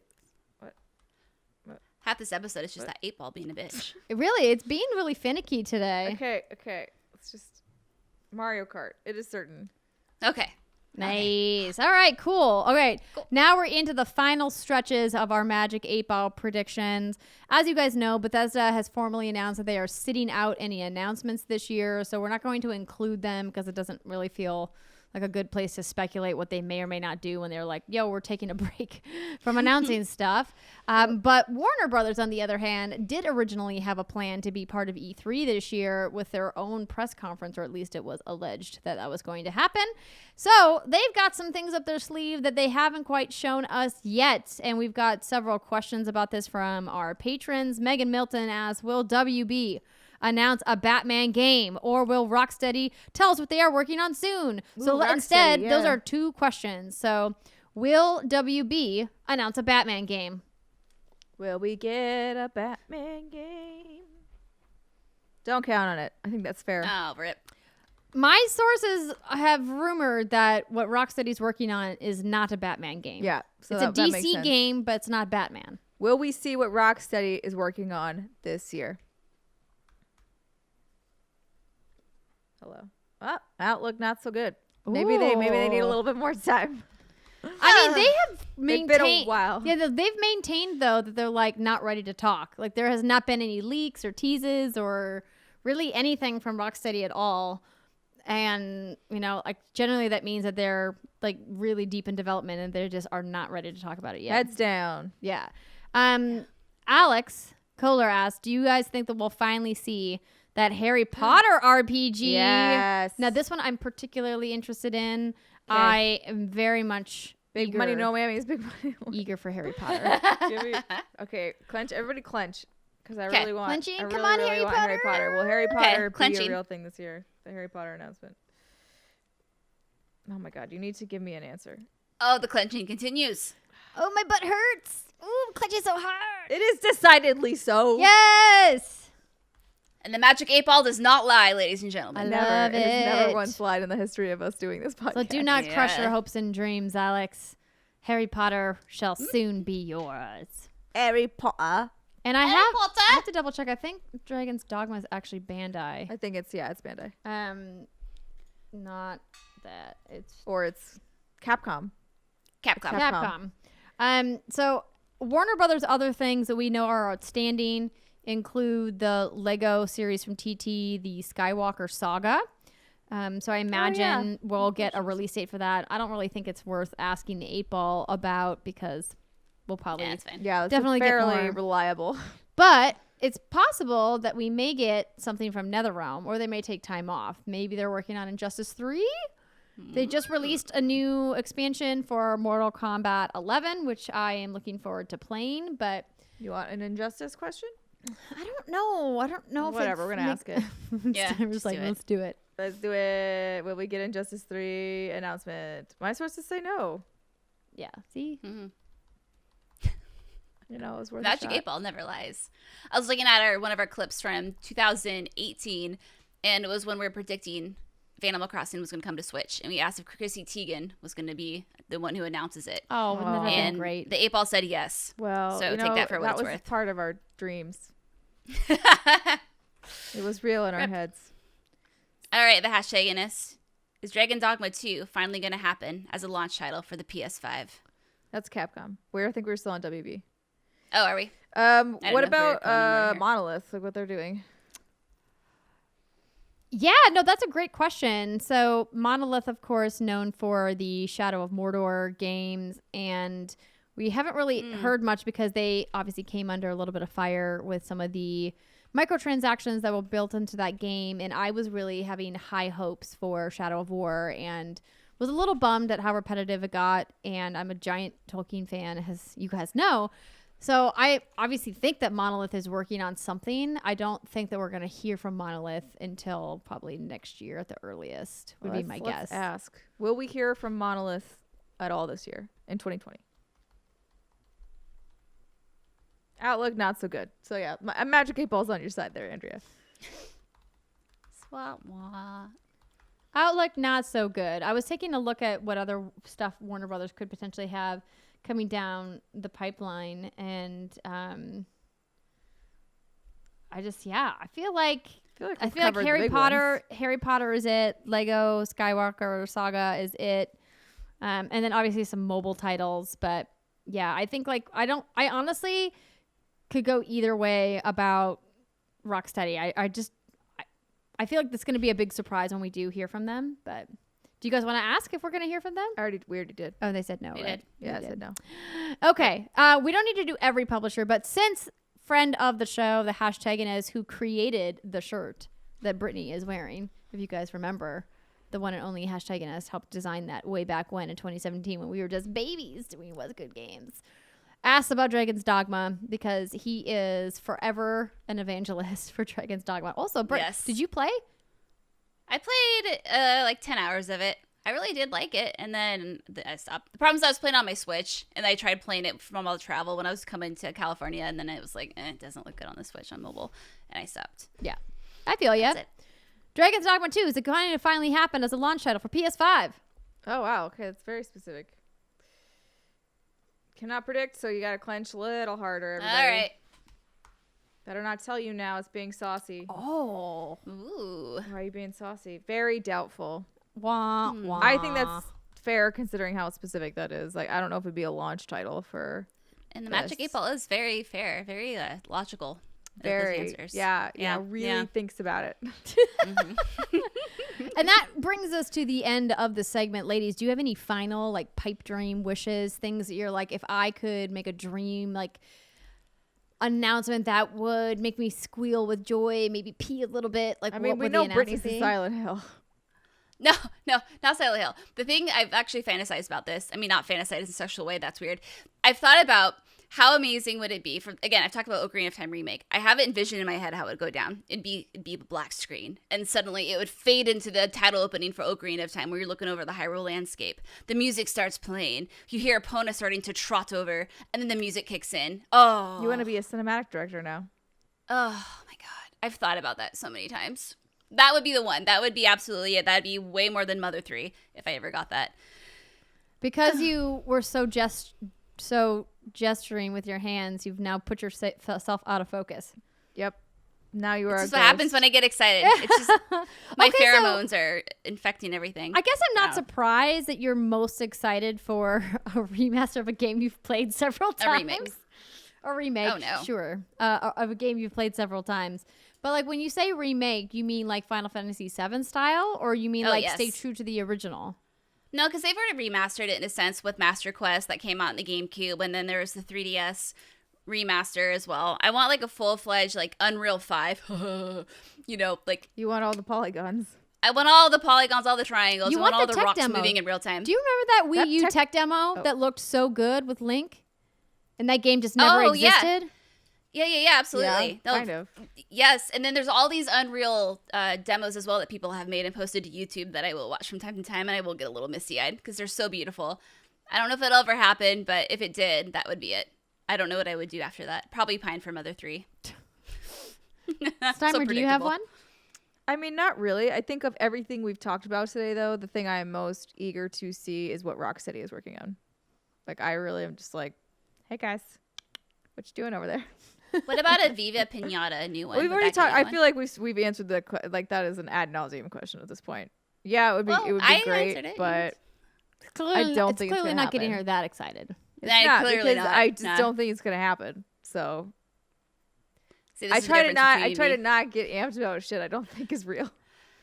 That's fair. Oh, you know what? One That's- question we didn't ask. What? What the heck is happening with Dying Light 2? Oh. Oh, Will Dying Light 2 come out in 2020? Probably not. It says most likely. No. Oh, that's good. It was supposed to come out in spring. yeah. That would be great. I just don't think that's gonna happen. There was some rumors spreading around not that long ago that shit was pretty bad at Techland. PR did come in and clean it up as well as they could and said most of it was, well, I don't know what the language was, that it wasn't true. But no. Rip. I don't know what my like get hype announcement would be because all the games I'm excited for have already been announced, with the exception, of course, of the Mass Effect, remastered trilogy. But I mean, I'm super pumped for Assassin's Creed. I'm excited for Cyberpunk. I'm definitely excited for the new consoles and to see what they're gonna do. I'm excited for Halo.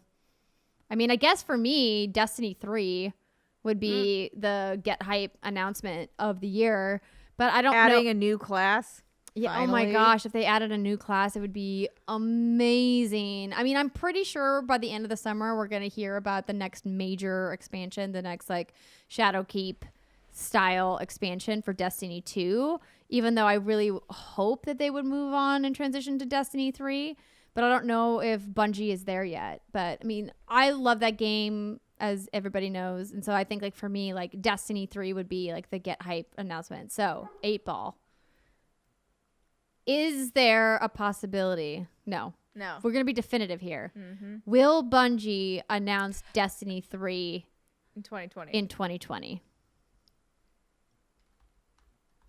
You may rely on it. Yes! This is exciting! Hey, look at you getting all excited. I love it. Will it feature a new character class? Please, please, please, please, please. Outlook good. Ooh, exciting. Double positive. I feel like we need to end there because, I mean, I don't know that we need to end on a downer. That was a double positive. We should keep it to that. All right. Well, this has been fun. We wrote down all of these, so hopefully you guys will play along with us. As we watch these events, we will take our Magic 8-Ball list in with us and play along.